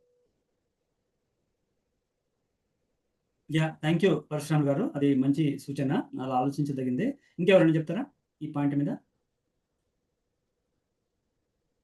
స్పీకరు డిప్యూటీ స్పీకర్ యొక్క చిత్తశుద్ధి అనే అంశం మీద అంటే వీళ్ళకు ఈ అబ్సల్యూట్ పవర్ ఇచ్చారు. యాక్చువల్గా స్పీకర్లకు అబ్సల్యూట్ పవర్ అంటే స్పీకర్ మిస్టేక్ చేస్తే వాళ్ళని శిక్షించే అవకాశం లేకపోవడం కూడా కోర్టులకు కూడా. సో దానివల్ల దే ఆర్ డిలేయింగ్ ఇట్. అది వాళ్ళు తప్పు చేస్తున్నారు. అంటే ఒక ఎమ్మెల్యే తప్పు చేసింది ప్రజలకు కనిపిస్తుంటుంది, స్పీకర్ కనిపిస్తుంది. వాళ్ళ పార్టీ చెప్తుంది నువ్వు చేయ మనకు ఏం యాక్షన్ తీసుకోకుండా తీసుకుంటలేడు. సో అట్లా ఎప్పుడైతే స్పీకర్ కనుక విత్ ఇన్ టైం ఫ్రేమ్లో చేయకపోతే స్పీకర్ను రిమూవ్ చేసే క్లాజ్ ఉంటే ఈ స్పీకర్లు ఇట్లా డిలే చేసేవాళ్ళు కాదేమనిపించింది. So that speaker should be అంటే డిస్క్వాలిఫైడ్. ఏది ఒకవేళ if he doesn't perform his duty as per నామ్ ఈ షుడ్ బి డిస్క్వాలిఫైడ్. అది కనుక అమలు చేస్తే స్పీకర్ ఇట్లా డిలే టాక్టిక్స్ వాడలేడు అనేది నా ఉద్దేశం. అసలు ఈ లా పట్టుకురావడంలే చిత్తశుద్ధి లేదనే క్వశ్చన్ ఉంది కదా. ఈ రూలింగ్ పార్టీలో వాళ్ళకి అసలు లా పట్టుకురావడంలోనే చిత్తశుద్ధి లేదు. ఇందులో అంశాలను మనం డిస్కస్ చేయడంలోనే ఇది అర్థం లేదు. అవును కదా. ఇక్కడ ముఖ్యమైన పాయింట్ ఏంటంటే దీనికి ఇప్పుడు ఇంకొక 3 క్వశ్చన్స్ ఉన్నాయి, కానీ ఆ 3 క్వశ్చన్స్ కు మనకి ఇక్కడ మనం డిస్కస్ చేయడంలో అర్థం లేదని నాకు అనిపిస్తుంది. ఇంకో 3 క్వశ్చన్లు మనకు ఆన్లైన్లో వచ్చినాయి, కానీ మనం అవి ఆల్రెడీ కవర్ చేసినాము. ఇక్కడ ఇంకో క్వశ్చన్ ఏమొచ్చిందంటే, ఒక ఎమ్మెల్యే కానీ ఎంపీ కానీ ఒక ప్రాంతం ఒక representative of A constituent assembly ఏమంటారు ఇంకొకటి ఏమంటారు పార్లమెంటరీ ఏరియా జ్యూరిస్డిక్షన్లో ఆ ప్రజలు ఎన్నుకున్నప్పుడు అతను ఒక ఎమ్మెల్యేగా ఎంపీగా అవుతాడు. So he has to carry the will of the people according to the constitution. అది ఈజ్ ఎ రిప్రజెంటేటివ్, రైట్. అయితే వాడు గెలవంగానే 1960లో ఒకటే రోజు 3-4 పార్టీలు మారిండట, ఒక అయారాం గయారాం అంటే వీళ్ళు విల్ ఆఫ్ ద పీపుల్ అంటే ఏంటి? వాళ్ళకు ఒక కమిట్మెంట్ ఇచ్చి ఉంటాడు కదా! నేను ఇది చేస్తాను, నేను ఇది ఈ ప్రాంతానికి ఈ సేవ చేస్తాను అనే ఒక కమిట్మెంట్ ఇయ్యడం వల్ల అతన్ని ప్రజలు ఎన్నుకున్నారు. మరి ఆ కమిట్మెంట్‌ను తుంగలో దొక్కి వాడు అమ్ముడుపోతున్నాడు. సో, ఇక్కడ ఫండమెంటల్‌గా ఏందంటే అసలు బేసిక్ ఫ్లానే ప్రజాస్వామ్యానికి వాడు అసలు విలువలకే తావు లేకుండా పోయిందక్కడ. అందుకే ఇప్పుడు దాన్ని కూడా ఇప్పుడు మనం ప్రస్ఫుటంగా మనం చూసినట్లయితే ఏ విధమైనటువంటి మన పొలిటీషియన్స్‌ను మనము ఎన్నుకుంటాను రిప్రజెంటేటివ్స్. వీళ్ళను లీడర్లు అనకూడదు. వీళ్ళను మ్యానిప్యులేటర్స్ అనాలి మనం. పీపీఎంస్ అంటున్నాడు. Professional political manipulators. Professional political manipulators. They are not leaders. We cannot call them. But in the constitution leader of the opposition అని మనం పిలుస్తాం. There are concepts like that. కానీ మనం దాన్ని కూడా మరి రానున్న కాలంలో అమెండ్ చేయాల్సి ఉంటుంది. వీళ్ళు ప్రొఫెషనల్ మ్యానిప్యులేటర్స్ అని. సో, ఇప్పుడు ఫండమెంటల్‌గా బేసిక్‌గా ఇప్పుడు సొల్యూషన్ కదా! వాట్ ఈస్ ద సొల్యూషన్ ఇప్పుడు ఇటువంటి సిట్యుయేషన్‌లో ఈ చట్టాన్ని తీసుకురావడంలోనే చిత్తశుద్ధి లేదు. దాంట్లో ఫ్లాస్ పెట్టారు. ఒక టైమ్ లైన్ ఇవ్వలేదు. ఒక స్పీకర్ ఒక వాల్యూస్ మీద నిలబడరు అనేది ప్రపంచమంతా తెలిసినటువంటి ఒక ఇన్‌స్టిట్యూషన్ మీదనే ఈ యొక్క డెసిషన్ పెట్టడం అనేది అదొక పెద్ద ఫ్లా. దానికి టైమ్ లైన్ ఇయ్యకపోవడం, ఒక టైమ్ ఫ్రేమ్ పెట్టకపోవడం అదొక ఫ్లా. ఇట్లా ఎన్నో ఫ్లాలతోనే అది పట్టుకొచ్చింది దాన్ని. దాన్ని సమయానుకూలంగా వాళ్ళు ఎట్లంటే అట్లా మార్చుకోవడానికి ఉండేటట్టుగా లా తయారు చేసిండ్రు అనేది మనందరికీ ప్రస్ఫుటంగా అర్థమవుతుంది. దీనితోనే వీళ్ళు ప్రజాస్వామ్యాన్ని కూని చేస్తున్నారు. ప్రజాస్వామ్యం యొక్క విలువలను వీళ్ళు కాపాడడం లేదు అనేది మనందరికీ ప్రస్ఫుటంగా ఈ 78 సంవత్సరాల ఈ యొక్క పరిపాలనా విధానంలో ఎన్నో సంఘటనలు జరిగినటువంటి ఈ మహారాష్ట్రలో గాని, ఈ యొక్క రీసెంట్‌గా మన రాష్ట్రంలో జరిగిన సంఘటనల డిఫెక్షన్ విషయంలో గాని మనకు అర్థమవుతుంది. మరి దీనికి సొల్యూషన్ ఏంది? What is the solution you are all proposing? So, please open up your mic 1 minute. Solution చెప్పండి. హలో. చెప్పనా sir? Yeah! Yeah! Go ahead. Please. Sir Swamidas గారా? ఎవరో మాట్లాడుతున్నానండి. Swamidas sir hello. గో మాట్లాడండి. Ahead sir. పర్లేదు. Go ahead. గో చెప్పండి. Ahead. Yeah! Good evening. Good evening. అంటే మనము యాంటీ డిఫెక్షన్ లా గురించి మాట్లాడుతున్నాం. కాకపోతే ఏంటంటే అది మీరు ఆ రోజు ఒక ఇన్సిడెంట్ జరిగింది కాబట్టి ఆ రోజు ఉన్న దాని ప్రకారం వాళ్ళు ఒక లా తీసుకొచ్చారు. అది కంప్లీట్‌గా ఫెయిల్ ఎందుకైతుందంటే ప్రజలకి ప్రజాస్వామ్యం విలువ అనేది తెలియకపోవడమే. ఒకవేళ ఒక పార్టీలో ఏసి ఇంకో పార్టీలో గెలిచిండంటే వాడు అవతల మారిండంటే మళ్ళీ నెక్స్ట్ అంతకంటే ఎక్కువ మెజారిటీతో గెలిపిస్తున్నారు. సో, అది బేసికల్‌గా ఆ ఓటర్‌కి ప్రజాస్వామ్యం అంటే ఏంటి? మనం చెప్పినట్టు వాళ్ళు వినాలే అనే ఒక స్పృహ లేకపోవడం అనేది మనము దాని మీద ఎక్కువ ఫోకస్ పెడితే బెటర్‌గా ఉంటది. ఇప్పుడున్న యూత్‌లో గాని, ఓటర్స్‌లో గాని ఆ నాయకుడు ఎటువైపు పోతే వీళ్ళు కూడా అటువైపే పోతున్నారు. 90స్‌లో, 80స్‌లో అట్లా కాదు. అక్కడేంటంటే ఆ రోజు కాస్తో కూస్తో ప్రజాస్వామిక స్పృహ అనేది ఉంది.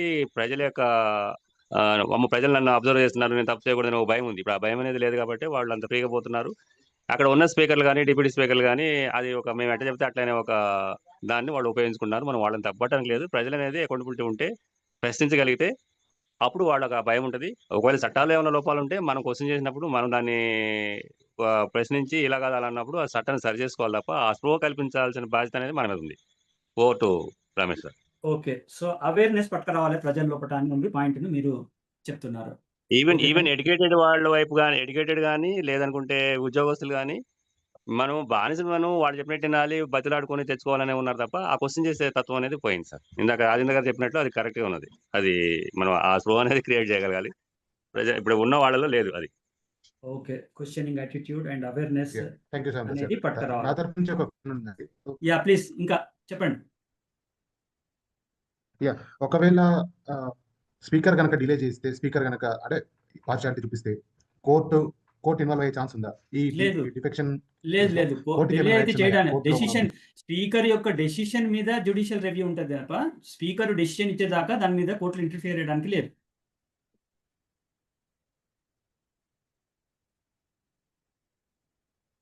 అంటే ఆ నియోజకవర్గ ప్రజలు తిరగబడితే రోడ్డు మీదకొచ్చి క్వెషన్ చేయగలిగితే ఆటోమేటిక్‌గా అది వాళ్ళు మళ్ళీ దాన్ని రివ్యూ చేస్తారు కదా sir.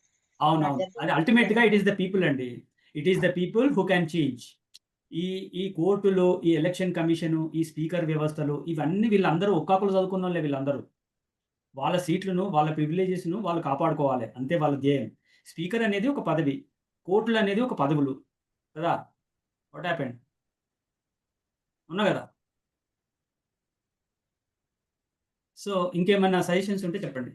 Any more suggestions? anyone can please open the mic and can offer your solution. Ramesh గారు చాలా అండి. Yeah, please. Yeah.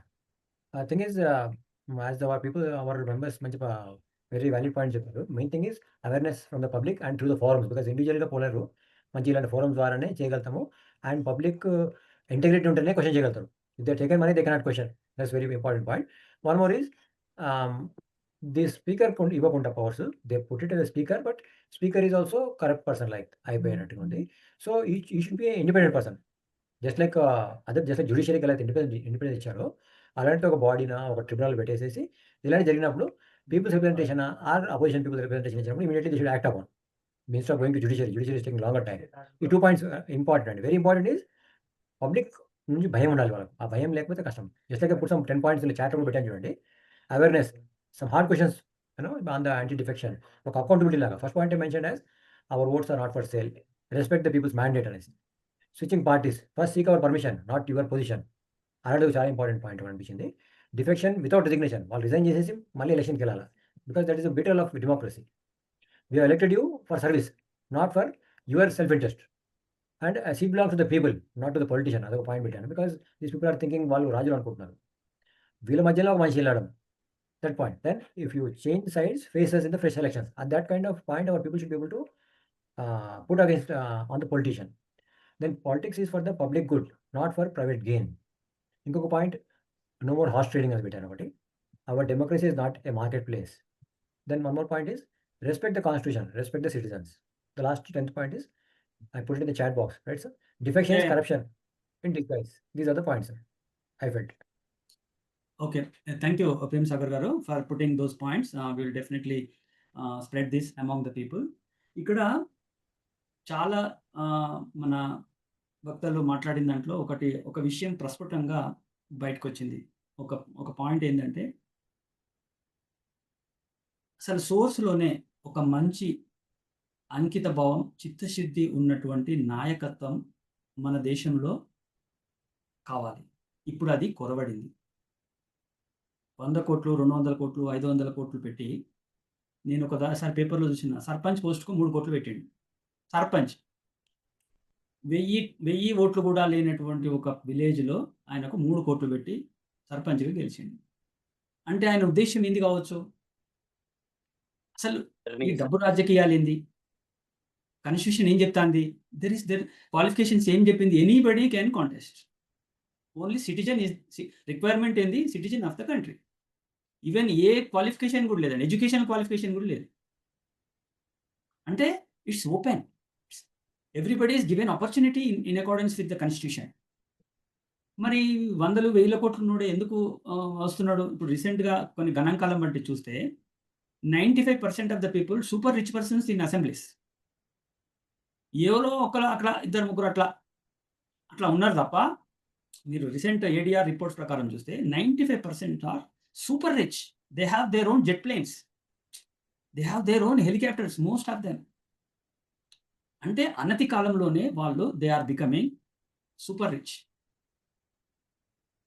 రబ్బర్ చెప్పులు వేసుకున్నాడు వాడు ఫ్లైట్లలో తిరిగే కాడికి వెళ్ళిపోతున్నారు. గెలిచేదాకా రబ్బర్ చెప్పులు, తర్వాత మారిపోతుంది.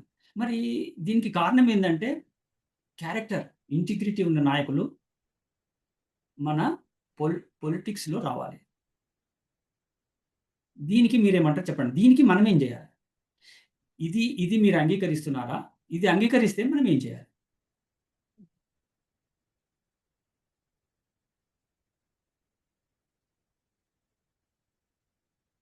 సార్ నేను ఒకటి చెప్తాను సార్. చెప్పండి. అంటే కొద్దిగా పచ్చిగా ఉంటుంది, ఏమనుకోకండి. కొద్దిగా అంటే I won't use masala, but బలిసిన కోడి పందానికి వస్తే ఎట్లుంటుంది సార్? ఇప్పుడు మనకు పందెంలో మనం వీక్గా ఉన్నాం. ఆల్రెడీ వాడి దగ్గర 5 కోట్లు ఉంటుంది, వాడు 5 కోట్లు స్పెండ్ చేస్తాడు. స్పెండ్ చేసిన తర్వాత వాడి పక్కన 3 సున్నాలు వస్తాయి, 4 సున్నాలు వచ్చినా ఇంకా టార్గెట్ ఉంటుంది. సో బలిసిన కోడి టార్గెట్కి వస్తుంది. బలవని కోడి ఏం చేస్తుందంటే, ఆ బలిసిన కోడి నన్ను ఏడో ఒత్తుతుందో అని భయపడుతుంది. ఆ భయంలో ఏమవుతుందంటే, ఈ బ్యూరోక్రసీ అండ్ ఆల్సో ఎన్ఫోర్స్మెంట్ బలిసింది కాబట్టి నాకు కూడా సపోర్ట్ చేస్తుంది, రేపొద్దు నేను కూడా బలవచ్చు అనే కోణంలో అయిపోయింది ఇప్పుడు. క్విడ్ ప్రోకో, నువ్వెంత ఇస్తావు నేను ఎంత ఇస్తా, అరే తమ్ముడు వాడు వస్తున్నాడు వాని దగ్గర ఇంత తీసుకో, తర్వాత మనది గెలిచిన తర్వాత మనం చూసుకొని దున్నుకుందాము అని అన్నాడు. ఇప్పుడు మోస్ట్ ఆఫ్ ద సార్ ఇవి మన దేశంలో ప్రతి ఒక్క సిటిజన్కి తెలుసు సార్, నా ఓటు నేను ఈ వ్యక్తికి వేస్తున్నానా, ఈ వ్యక్తి నా దేశాన్ని మారుస్తాడా, నా ప్రాంతాన్ని మారుస్తాడా, నా గ్రామాన్ని మారుస్తాడా, క్లారిటీ ఉండదు. వాడు టైం పాస్కి వస్తాడు, వాడు మాట్లాడే మాటలు అసెంబ్లీలో పిల్లలు చూడలేరు సార్. ఇప్పుడు ఆల్రెడీ గౌరవ రేవంత్ రెడ్డి గారు అండ్ చంద్రబాబు నాయుడు గారు ఏమంటున్నారంటే, the democracy happens in the assembly, how it happens you just watch by watching that everybody laughing. ఎందుకంటే చిన్న పిల్లలు మా కొట్లాడినా కూడా ఏమైతుందంటే at least there will be the professional words. ఈ అసెంబ్లీలో ఏమైతుందంటే చిన్నప్పుడు అంటారు బల్పాల కోసము కొట్లాడుకుంటున్నట్టు, ఇప్పుడు ఏపీలో రియల్ గా తీసుకుందాం సార్, ఎన్డీఏ కలిసేసి ఎన్డీఏ 3 పార్టీస్ ఉన్నాయి, నేను అపోజిషన్ ఇవ్వను అంటాడు, ఇంక్లూడింగ్ ఇక్కడ చప్పట్లు కొడతాడు ఎవరు, సభాపతి కూడా కొడతాడు, స్పీకర్ గారు కొడతారు, నీకు లేదువా నేను ఎందుకు ఇస్తా అంటాడు opposition. So the way how he speaking and is addressing in the honourable place that to assembly, ఆ అసెంబ్లీలో there will be the professionalism. ఆ ప్రొఫెషనలిజం లేదు, and also they are addressing us, they are leading us, they are making us, and also they are using the beautiful word. అది ఎవరికి తెలియదు అన్నట్టు ప్రపంచంలో democracy అన్ని మసాలా వాడేసి లాస్ట్ ఒక చివరిలో కన్క్లూజన్ లో దిస్ ఈజ్ కాల్డ్ డెమోక్రసీ అంటాడు. సో అది తెలిసే లోపు పిల్లలు ఏం చేస్తారంటే, అయ్యో నేను ఏం తిట్టినా ఓకే, లాస్ట్ చివరిలో డెమోక్రసీ అంటే ఓకే ఈ రోజు ఇతను చెప్పాడు నెపోటిజం, రేపొద్దున వాళ్ళ గ్రాండ్ డాటర్ కానీ గ్రాండ్ సన్ కానీ అదే పదం వాడుతున్నారు. Sir they are not mean to the constitution. వాళ్ళు ఎక్కడో చదువుతారు, there masala would be something differ, they will come to rural areas, బెటా నీకు రేపు పొద్దున గెలిచిన తర్వాత నీకు ఇల్లు ఇస్తాను ఆయన అంటాడు. అవునా సార్, నాకు ఇల్లు ఇస్తావా, స్థలం ఇస్తావా, సరే జీవితాంతము నీ కాళ్ళ దగ్గర ఉంటాను సార్, ఇంకా నేను నీ బంటుని అంటాడు. సో అది ఎట్లా చేంజ్ అవుతుంది సార్? ఇప్పుడు లిటరసీ రేటు పెరిగింది. మీరు ఏ నాయకుడిని చూసినా ప్రతి నాయకుడికి మనము మై నేత్ర సంథింగ్ వెబ్సైట్ ఉంది, ప్రతి ఒక్కడికి దగ్గర కనీసం 80 to 100 కేసెస్ ఉంటాయి వాళ్ళ మీద. కానీ వాళ్ళు అటాచ్ చేయరు. ఎందుకు అటాచ్ చేయరంటే బలిసిన కోడి కాబట్టి. మళ్ళీ నాకేడ తలకైనా ఇంక్లూడింగ్ లాయర్స్ కూడా, నేను సారీ కొందరు ఉండొచ్చు, కొందరు సీరియస్నెస్ పనిచేసి ఉండొచ్చు, ఇలాంటి వ్యక్తులను ఎందుకు మార్కెట్లో వదులుతున్నారు? ఇప్పుడు పిచ్చోడు అంటే వాడిని హాస్పిటల్ వేయాలి, హాస్పిటల్ ఆల్రెడీ సర్టిఫై చేసిన వాడిని కూడా మళ్ళీ అసెంబ్లీకి పంపిస్తున్నారు సార్. వాడిని ఏమనాలి? What is his language? So అది వాడిని అన్నారు సార్, ఆ ఏరియా ప్రజలను తిడతారు సార్. ఇప్పుడు బయట ఎక్కడైనా సరే మనం చేసి మీరు అన్నారు చూడండి, రిప్రజెంటేషన్ ఇచ్చేటప్పుడు ఆ హుందాతనం రావాలి ఆ ఏరియా గురించి. ఆ హుందాతనం లేకుండా వీళ్ళు వచ్చేసి మసాలా లాంగ్వేజ్ మాట్లాడడం. అసలు అసెంబ్లీ జరుగుతుందంటేనే అసలు టీవీని క్లోజ్ చేస్తున్నారు. వాడు ఏదో వాడి ఫేస్ దగ్గర పెట్టడం, అగ్రెసివ్ గా మాట్లాడుతుంటే వాడిని డిగ్రేడ్ చేయడం, వాళ్ళ నాన్నగారిని వీళ్ళని ఎవరికి అవసరం సార్ వాళ్ళ నుంచి మనకు? అది పెట్టింది దేనికి? ఎందుకు పెట్టారు? ఏం జరుగుతుంది అక్కడ? బయటకు వచ్చి మళ్ళీ మీడియా పాయింట్ లో నేను ఆ క్వశ్చన్ వేసినా నాకు నచ్చట్లేదు, నేను వాకౌట్ చేస్తాను. నీ అబ్బా నువ్వు ఎవడరా వాకౌట్ చేయడానికి? మేము పంపించేది ఎందుకు? Behalf of us we are sending to you, but what is happening there? నువ్వు మిస్లీడ్ చేసుకుంటూ నీకు సార్ ఒకటి sir, they don't have a proper content అని ఎనీథింగ్. నేను బీ ఫ్రాంక్ గా చెప్తున్నాను సార్, ఇప్పుడున్న 99.99% రూరల్లో పట్టున్న వ్యక్తి ఎవడు లేడు. ఎవడు అని నేను ఎందుకు అంటున్నానంటే, నేను రూరల్లో పుట్టాను కాబట్టి అంటున్నాను. ప్రతి రైతు సఫర్ అవుతున్నాడు. ప్రతి రైతు ఈ రోజు మీరు ఏ పేపర్లో చూసినా కనీసం తెలంగాణ కానీ ఏపీ కానీ కనీసం 10 మంది రైతులు సూసైడ్ చేసుకుంటున్నారు. ప్రతిరోజు 10 మంది సూసైడ్ చేసుకుంటారు. మా గ్రాండ్ ఫాదర్ ఉండేటప్పుడు కనీసము ఒక 10 మంది కూర్చొని ఇది బేటా ఇది చేయాలని చెప్పేసి డెమోక్రసీ ఉండేది. 95 వరకు ఉండేది. 95 తర్వాత ఇప్పుడు వస్తున్నది ఏం జరుగుతుంది? ఇంత ఎడ్యుకేటర్స్ ఉన్నా కూడా నాకు భయం, వాడిని అడగడానికి ఏం చేస్తాడు సార్ వాడు? మీరు పేపర్లో కూడా చూస్తారు, గౌరవ సాయిబాబా సార్ అని చెప్పి ప్రొఫెసర్, తనని జైల్లో పెట్టి హ్యాండిక్యాప్డ్ సార్, అతను డిజబుల్డ్, అతన్ని ఎంత చేశాడు సార్. కానీ దాని మీద మనం చేయలేము. కానీ ఏంటి, ఎక్కడ లోపం ఉంది? మనం ఎన్నుకునే నాయకుల్లోనే లోపం ఉంది సార్. వాళ్ళు టైం పాస్కి వచ్చే ఎలక్షన్స్ గురించి మనం టైం లేక మనం ఓట్లేస్తున్నాం వాళ్ళకు. సో టైం అనేది మనం స్పెండ్ చేయాలి. డిస్కషన్స్ ఫోరం పెట్టాలి, ప్రతి గ్రామంలో డిస్కషన్ ఫోరం పెట్టాలి. ఇంత డిజిటల్ ఫామ్ లో ఉన్నాం మనం, కానీ ఇప్పటికీ కూడా మనము అలాంటి వ్యక్తులను ఎన్నుకుంటున్నాము, మన భవిష్యత్తు వాళ్ళ చేతిలో పెడుతున్నాము. ఇది ప్రతి చోట ఉంది సార్. సో ఇదే సార్ జరిగేది. Experience is a matter. It has to come from the rural. That rural is a emotion and dedication, devotion ఉండాలి సార్. అది ఏది లేకుండా సిటీలో పుడితే, నేను ఊరి గురించి మాట్లాడితే, నేను ఫస్ట్ లో కూడా చెప్పాను సార్, నా గ్రామం నాకు ఇంపార్టెంట్. ఎవడొచ్చినా ఇప్పటికైనా నా గ్రామంలో పంచాయత్ సెక్రటరీకి తెలియకపోతే ఐఎమ్ టీచింగ్. ఆల్రెడీ మన జేఎంఏలో జాయిన్ అయిన తర్వాత నా హక్కు ఏంటి అని నేను చెప్తున్నాను. మా గౌరవ పంచాయత్ సెక్రటరీ గారికి చెప్తున్నాను, సర్పంచ్ గారికి చెప్తున్నాను. నువ్వు రూపాయి స్పెండ్ చేయాల్సిన అవసరం లేదు. తెలుసుకుందాము, తెలియని తెలుసుకుందాం. తెలుసుకున్న తర్వాత ఇంప్లిమెంటేషన్ చేసాము. సో అలా ప్రతి ఒక్క రెస్పాన్సిబిలిటీ తీసుకుంటే మనలో మార్పు వస్తే ఆటోమేటిక్‌గా చెడ్డవాడు అనేది పక్కకు పోతాడు సార్. మన దగ్గర ఫుల్ మంచి వాటర్ తెల్లగా ఉంటే వాడంతకు వాడే వెళ్ళిపోతాడు సార్. తిట్టే వాళ్ళని ఇగ్నోర్ చేయాలి. మనం అప్లై చేసుకొని దాన్ని ఇంబైబ్ చేసుకొని మనం డిప్రెస్ అవ్వనుకోకుండా వాడికి డిప్రెషన్ ఇవ్వాలి. ఎందుకంటే 5 కోట్లు ఖర్చు పెడితే వాడు 50 కోట్లు పెట్టుకోని మనకేం సంబంధం సార్. Our vote is important to us. Our main target is elect the leader, not the manipulators. That manipulators ఎలా చేయాలి? స్మార్ట్. మనం ఎవరితో మాట్లాడొద్దు. There should be the qualified. Speaker గారికి కూడా మినిమం 6 months ట్రైనింగ్ ఉండాలి సార్. నేను రిక్వెస్ట్ చేస్తున్నాను, ఎవరు వచ్చినా రేపొద్దున మన వాళ్ళు ఉన్నా లేకపోతే ఎవరున్నా కూడా there should be the minimum 6 months training on it, what decisions he is going to do and stipulated SLA time to should be there. So this is బాగా స్ట్రెస్ అవుట్ చేసి చెప్తున్నాను సార్. ఏ విలేజ్ కూడా హ్యాపీగా లేదు sir ఇప్పుడు బికాస్ ఆఫ్ దీస్ పీపుల్. నేను అపోజిషన్ ఇయ్యను, నువ్వెవరు ఇయ్యనికే. Everybody go to your house and do your papaya business. Who is asking us sir? Election okay. మీరు అక్కడికి వెళ్ళి చేస్తారు అంతే. Okay, thank you sir. Thank you Mallikarjun garu, మంచి పాయింట్ చెప్పారు. సొల్యూషన్ దిశగా మనము ఒక్కొక్కరము ఒక్క నిమిషం చెప్పండి. సొల్యూషన్ ఏంది ఇప్పుడు ఈ యొక్క అప్రజాస్వామిక, ఏది anti democratic, anti constitutional, anti people ఏదైతే ఈ యొక్క మ్యానిపులేటర్స్ ఉన్నారో వీళ్ళ నుంచి వెళ్ళి మనం ప్రజాస్వామ్యాన్ని కాపాడుకోవడానికి మన వంతుగా మనం ఏం చేయాలి? మన సొల్యూషన్ ఏంది? ఏదో ఇప్పుడు ఈ మీటింగ్కి వచ్చి వాటిని మాట్లాడుకొని డిస్కస్ చేయడం కాదు. We have to engage, we have to do our part. మనం కలిసికట్టుగా ఏం చేస్తే మనం ఈ యొక్క సమస్య నుంచి మనం ఈ ప్రజాస్వామ్యాన్ని మనం కాపాడుకోవచ్చు అనేది మీరు ఒక్క నిమిషంలో మీరు సజెషన్ చెప్పండి. ఇప్పుడు ప్రొఫెసర్ స్వామిదాస్ గారు ఒకటి అవేర్నెస్, క్వశ్చనింగ్ యాటిట్యూడ్, గ్రామ స్థాయి నుంచి, గ్రాస్ రూట్ లెవెల్ నుంచి ప్రతి పౌరుడు చేయాల్సినటువంటి అవేర్నెస్ మనం పెంచాలి అనేది ఒక మంచి సలహా ఇచ్చారు. ప్రేమ్ సాగర్ గారు ఒక 10 పాయింట్లు చెప్పారు. అందులో చాలా ముఖ్యమైన పాయింట్లు కూడా అందులో ఉన్నాయి. ఇప్పుడు మన మల్లికార్జున్ గారు ఒక పాయింట్ చెప్పారు. మనము ప్రతి పౌరుడు ఒక ట్రూ లీడర్ను, ఒక మంచి నాయకత్వాన్ని, మంచి రిప్రజెంటేటివ్ని, ఒక చిత్తశుద్ధి, అంకిత భావం కలిగినటువంటి ఒక లీడర్షిప్ని ఎన్నుకునే విధంగా మన కార్యాచరణ ఉండాలి. మనం ఆ విధంగా అవేర్నెస్ పట్టుకురావాలి అనేది మల్లికార్జున్ గారు స్ట్రెస్ చేశారు. ఇంకా మీరు ఏమైనా ఇంకా ప్రతిపాదించగలరా అనేది మీరు చెప్పండి. సీమ గారు మీరేమైనా చెప్తారా? Yeah, good evening to all. Actually, we are living in an era of geopolitics and financial dictatorship. In this tough era, everything is fixed and they are playing in their own place, and people are who are the owners of the voters, they are just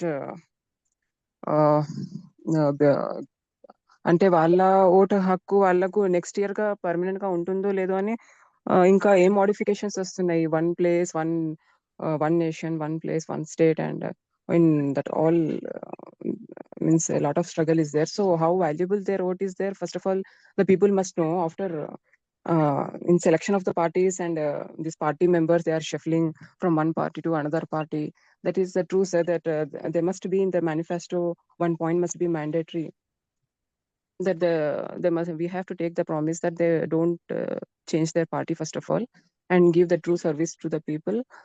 And our law, which is an ideal document, and the citizens must know that they are not the subjects, they are the actual owners, and they are the owners of the largest democracy in the whole world. The citizens must know, and the change cannot be come, and I am just what we say that how, from where such protocols are coming. I mean, they said that for IAS and IPS officers, and a lot of the shuffling is going on. A honest officer, he comes to give the service for the public, but after seeing all those things which has been said, like offering him plenty of land and plenty of luxurious homes, he doesn't come for those all things. He comes to serve the people as a true public servant. But the protocols which are sent nowadays, and we can also see the non-matching domain expertise. Today only I have noticed in Mana Telangana group that IAS officers and IPS officers, they belong to the, I mean, just they are shuffling their places, when he is expert in forest service, and for such guy, they are shuffling in the health and road transport highways. When the person he is expert in information ministry, he is shuffling to the labor and higher education employment. So, and the railways officers, they are shuffling to the food and public development culture. So in the same way, in the politicians also, actually this shuffling leads to the malnutrition of the state, and subject to men in the ground realities, it matters because they can't bring any specialized nature of the state. Why? Because we are living in a diverse country. So I have noticed few of these points. Thank you. Yeah, thank you, Seema garu. There are some valid points in your saying. So thank you. ఇంకెవరైనా అవినాష్ గారు మీరు ఏమైనా చెప్తారా ఒక నిమిషంలో? Any solution you want to suggest? Talk about this. Is it audible, sir? Yeah, audible. Yes. Actually, ఏంటిదంటే ఈ ప్రస్తుతాన్ని ఉన్నటువంటి రాజకీయ వ్యవస్థ ప్రజాస్వామ్యబద్ధంగా వాళ్ళు ఒక బూటకపు మాయలు అంటే నడిపిస్తా ఉన్నారు. They are manipulation. So manipulation లో ఉన్నారు సార్. అంటే మొత్తం మ్యానిపులేటెడ్ పాలిటిక్స్ అనేది ఉన్నది. అండ్ ఇప్పుడు మనం డిస్కస్ చేసుకుంటున్నటువంటి ఇప్పటి వరకు ఈ రాజకీయ నాయకులు వాళ్ళు 100% స్వలాభం కోసమే పనిచేస్తా ఉన్నారు. ఏ ఒక్క నాయకుడు కూడా నాకు ఇప్పుడు తెలంగాణ 119 అసెంబ్లీలో నాకు ఏ ఒక్క నాయకుడు పబ్లిక్ సర్వీస్ చేస్తున్నాడు అంటే లేదు సార్. వీళ్ళంతా నాటకం చేస్తున్నారు. అంటే ఓటు నోటు ఇచ్చి వాళ్ళు ఓటును తీసుకొచ్చి కొనుక్కొని మరి అక్కడ అసెంబ్లీలోకి వెళ్ళి దీంతో ఒక పెద్ద మాఫియా చేస్తున్నారు. రాజకీయం అనేది ఒక పెద్ద మాఫియా. మనం ఎన్నిసార్లు చెప్పినా రాజకీయం అనేది ప్రజలది, ప్రభుత్వం ప్రజలది, ప్రజాపాలన ప్రజల చేత, ప్రజల కొరకు, ప్రజలచే ఏర్పడబడినటువంటి ప్రజాస్వామ్యం అని మనం చెప్తున్నాం. కానీ వీళ్ళు 100% వీళ్ళు ఒక మాఫియా లాగా ఉన్నారు. ఒక మాఫియా అంటే ఒక ఎట్లా అంటే ఒక హబ్ తయారు చేసుకున్నారు సార్. వీళ్ళు ఒక సర్కిల్ ని తయారు చేసుకొని మనము ఈ దొరలు లేకపోతే ఈ డబ్బున్న వాళ్ళు, భూస్వాములు మాత్రమే రాజకీయాన్ని శాసించాలి. ఈ పేద వర్గ వాళ్ళకి అసలు చేతిలోకి రాజకీయం రాకూడదు. నిజంగా సర్వీస్ చేసే వాళ్ళకి ఉన్న తపన ఉన్నా కూడా వాళ్ళకి రానియరు, అంటే వాళ్ళకి ఎదగనియరు, వాళ్ళని ఎక్కడో ఒకటి తొక్కి పడేస్తారు. ఫర్ సపోజ్ ఒక ఎగ్జాంపుల్ చెప్పాలనుకుంటే జయప్రకాష్ నారాయణ గారు లోక్ సత్తా పార్టీ నుంచి ఆయన కూడా ఒక IAS అధికారి. ఆయన కొంత మార్పు తీసుకొస్తామా అనేటువంటి జెన్యున్ గా వచ్చాడు, కానీ ఆయననే మార్చేశారు. ప్రస్తుతమైనటువంటి రాజకీయం అలా తయారైంది. సో 100% 100% ఇది నియోజక ప్రజల సంక్షేమానికి కాదు, ఇది రాజకీయ నాయకుల స్వార్థానికే అని నేను 100% చెప్పగలుగుతాను సార్. ఇంకోటి మా పార్టీలు మారడం అనే దాని గురించి నేను చెప్తే ఒక నిమిషం ఏంటిదంటే, ఈ పార్టీలు మారడం అనేది యాక్చువల్లీ ఇది ప్రజాస్వామికం కాదు. ప్రజలు అసలు ఎప్పటికీ ఒప్పుకోరు. చాలా మంది నాయకులు వాళ్ళ స్వార్థం కోసము, వాళ్ళ ఆస్తులు కాపాడుకోవడానికి, ఇప్పుడు మల్లారెడ్డి ఉన్నారు సార్. మల్లారెడ్డి ఇప్పుడు ఆయన స్టార్టింగ్ టీడీపీలో పోటీ చేసిండు. ఆ టీడీపీని తర్వాత ఆయన ఆస్తి కాపాడుకోవడానికి BRS లో వచ్చిండు.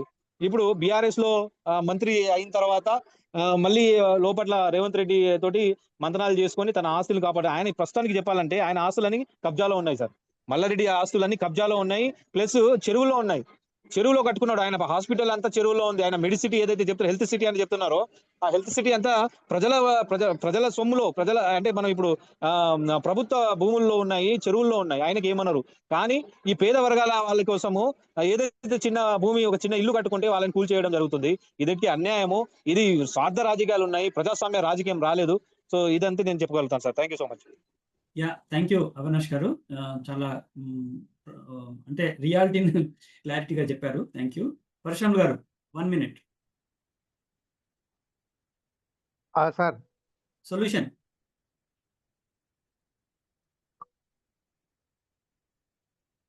అవినాష్ గారు చెప్పినట్టుగా నేను కూడా దాన్నే ఏకీభవిస్తున్నా సార్. ప్రతి రాజకీయ ప్రజాస్వామ్యం అనేది మనకు కళ్ళకు కనిపిస్తుంది, కానీ నిజమైన ప్రజాస్వామ్యం ఈ దేశంలో లేదు సార్, ఎక్కడ కూడా. కాబట్టి ఆ నిజమైన ప్రజాస్వామ్యం ఎలా ఉంటుంది అనే దాని కొరకు ఒక కొత్త రాజకీయ పార్టీ రావాల్సిన ఆవశ్యకత అయితే ఉన్నది సార్. అంతే. యా, థ్యాంక్ యూ పరశురామ్ గారు. చాలా సూటిగా మీరు మీ సొల్యూషన్ చెప్పారు. సార్ మల్లేశం గారు 1 minute సొల్యూషన్ చెప్పాలి. యా, మేజర్గా ఏంటంటే డెమోక్రసీ అనేది ఒక జోక్ లాగా ఉంది. యాక్చువల్గా ఏంటంటే ఇది మనీక్రసీ అండ్ ఇట్ ఈస్ ఆటోక్రసీ అని చెప్పొచ్చు. సో యంత్రాంగాలు అంటే ప్రభుత్వ యంత్రాంగాలు, కోర్టులు కానీ, పార్లమెంట్ అన్నీ అంటే దిగజారిపోయినాయి. ఈడీ కానీ, IT కానీ ఇవన్నీ కూడా ఒక టూల్స్ లాగా ఉన్నాయి. ఏది ఈ యంత్రాంగాన్ని చంపేయడం, అంటే మిగతా అంటే ఆపోజిషన్ లీడర్స్ని చంపేయడానికి, అంటే అణచివేయడానికి ఒక టూల్స్ లాగా వాడుకుంటున్నారు. పేరుకు డెమోక్రసీ, కాన్స్టిట్యూషన్ రూల్స్ ఉంటాయి. అవి ఇంప్లిమెంట్ చేసే విధానం మిస్యూజ్ అవుతుంది. సో మీరు అన్నట్టు ఇందాక ఒక పాయింట్ చెప్పారంటే ఆపోజిషన్ బలంగా లేకపోవడం, అంటే మేజర్గా ఆపోజిషన్ బలహీనం అవ్వడం వల్ల ఈ ఈ అరాచకాలు, అంటే అధికారంలో ఉన్న పార్టీ అరాచకాలు అవ్వడానికి కారణం. అపోజిషన్ బలంగా ఉండాలి, ప్రజల్లో ఎడ్యుకేషన్ రావాలి, ఎక్కడ తప్పు జరిగినప్పుడు ప్రశ్నించగలిగేటువంటి చైతన్యం వచ్చినప్పుడు మార్పు వస్తుంది. సో దాన్ని మనం ప్రజలను ఎడ్యుకేట్ చేసి ఆర్టీఐ యాక్ట్ తీసుకొచ్చారు పోయినసారి పార్టీ, ఇప్పుడు దాన్ని జీరో చేసి పడేసి. ఆర్టీఐ యాక్ట్ అనేది లేను పేరుకు యాక్ట్ ఉంది, it is not being implemented. So అట్లా ఇది ప్రజలు మర్చిపోయారు ఆర్టీఐ యాక్ట్ అనేది చచ్చిపోయిందని.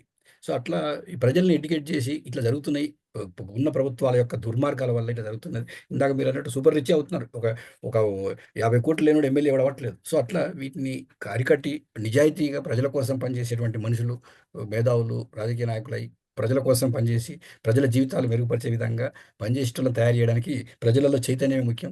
ఆ చైతన్యం కోసం ప్రజా ఉద్యమం తీసుకురావాల్సిన అవసరం ఉంది. ఆ ప్రజల చైతన్యం వచ్చినప్పుడే ఎవరైనా ఇట్లా ధైర్యం చేయరు పార్టీ మారడానికి, ఇట్లా ఇల్లీగల్గా చేయడానికి. సో ఆ చైతన్యం తీసుకురావడమే మన కర్తవ్యంగా ఉండాలని కోరుకుంటున్నాం. ప్లస్ దీంట్లో కొన్ని యాంటీ డిఫెక్షన్ లాలో కొన్ని లూజ్గా ఉన్న రూల్స్ని స్ట్రిక్ట్ చేయడము, అది కనిపించేటట్టు చేయడం, ఇమ్మీడియట్గా ఏమైనా వైలేషన్స్ జరిగితే కోర్టులు పరిష్కరించేటట్టుగా చేయాల్సిన అవసరం ఉందని నేను కోరుకుంటున్నాను. Thank you. Thank you Mallesham గారు, చాలా సూటిగా మంచి సజెషన్ చెప్పారు. Thank you very much. Sridhar గారు, మీరు లేట్గా జాయిన్ అయినట్టున్నారు. ఇది సబ్జెక్ట్ ఏంటంటే యాంటీ డిఫెక్షన్ లా. మీకు తెలుసు యాంటీ డిఫెక్షన్ లా ఎలా మన దేశంలో తుంగలో తొక్కుతున్నారు, పార్టీలో ఒక పార్టీలో గెలిచి ఇంకో పార్టీలోకి ఎట్లా వెళ్తున్నారు అనేది మీకు గ్రౌండ్లో ఉంటున్నారు, మీరు చాలా మీకు అన్నీ తెలిసి ఉండి ఉంటాయి. మీరు ఒక్క నిమిషంలో దీనికి సొల్యూషన్ ఏంటి, ఏం చేస్తే మీరు సొల్యూషన్ ఇవ్వాలనుకుంటున్నారు, ఆ సొల్యూషన్కి అనుగుణంగా మనందరం ఏం చేయవచ్చు చెప్పండి. గుడ్ ఈవినింగ్ సార్ అందరికి. సార్ అంటే ఏం లేదు సార్, ఇప్పుడు గురువింద కింద నలుపున్నట్టు ఇప్పుడు చట్టాలు చేసేది వాళ్ళే కాబట్టి ఎప్పుడైనా సరే చేసే చట్టం వాళ్ళకి అనుకూలంగానే ఉంటుంది. అంటే జనరల్ గా మా చిన్నప్పటి చూసిన ఇప్పటికైనా ఏమంటే చట్టం ఇప్పుడు నేను లాస్ట్ 3 days నుంచి చూస్తున్నా, అంటే మన వాళ్ళు పోస్ట్ చేయడం డిసైడ్ చేయాలని. బట్ చట్టం చేసేది లోపం లేకుండా ఎట్లా ఉండదు సార్, అది ఆ లోపం అనేది వాళ్ళకి అనుకూలంగా ఉండదు, పాలకులకు అనుకూలంగా ఉండదు, మనకు లోపం కనబడుతుంది. కాబట్టి ఇప్పుడు ఎవరి మీద చేయాలన్నా కానీ ఇప్పుడు మనం పార్టీ పెట్టాలని కూడా పార్టీలు కూడా వాళ్ళు ఆక్యుపై చేస్తున్నారు సార్. ఇప్పుడు తెలంగాణ ఫామ్ అయిన తర్వాత ఇప్పుడు ప్రజా ఉద్యమాల నుంచి వచ్చింది తెలంగాణ వచ్చింది, దాంట్లో పార్టీ పెట్టిన తర్వాత కొత్త పార్టీలు ఇప్పుడు నవ తెలంగాణ పార్టీ అని దేవేందర్ గారు కానీ తర్వాత కోదండ సార్ కానీ వీళ్ళంతా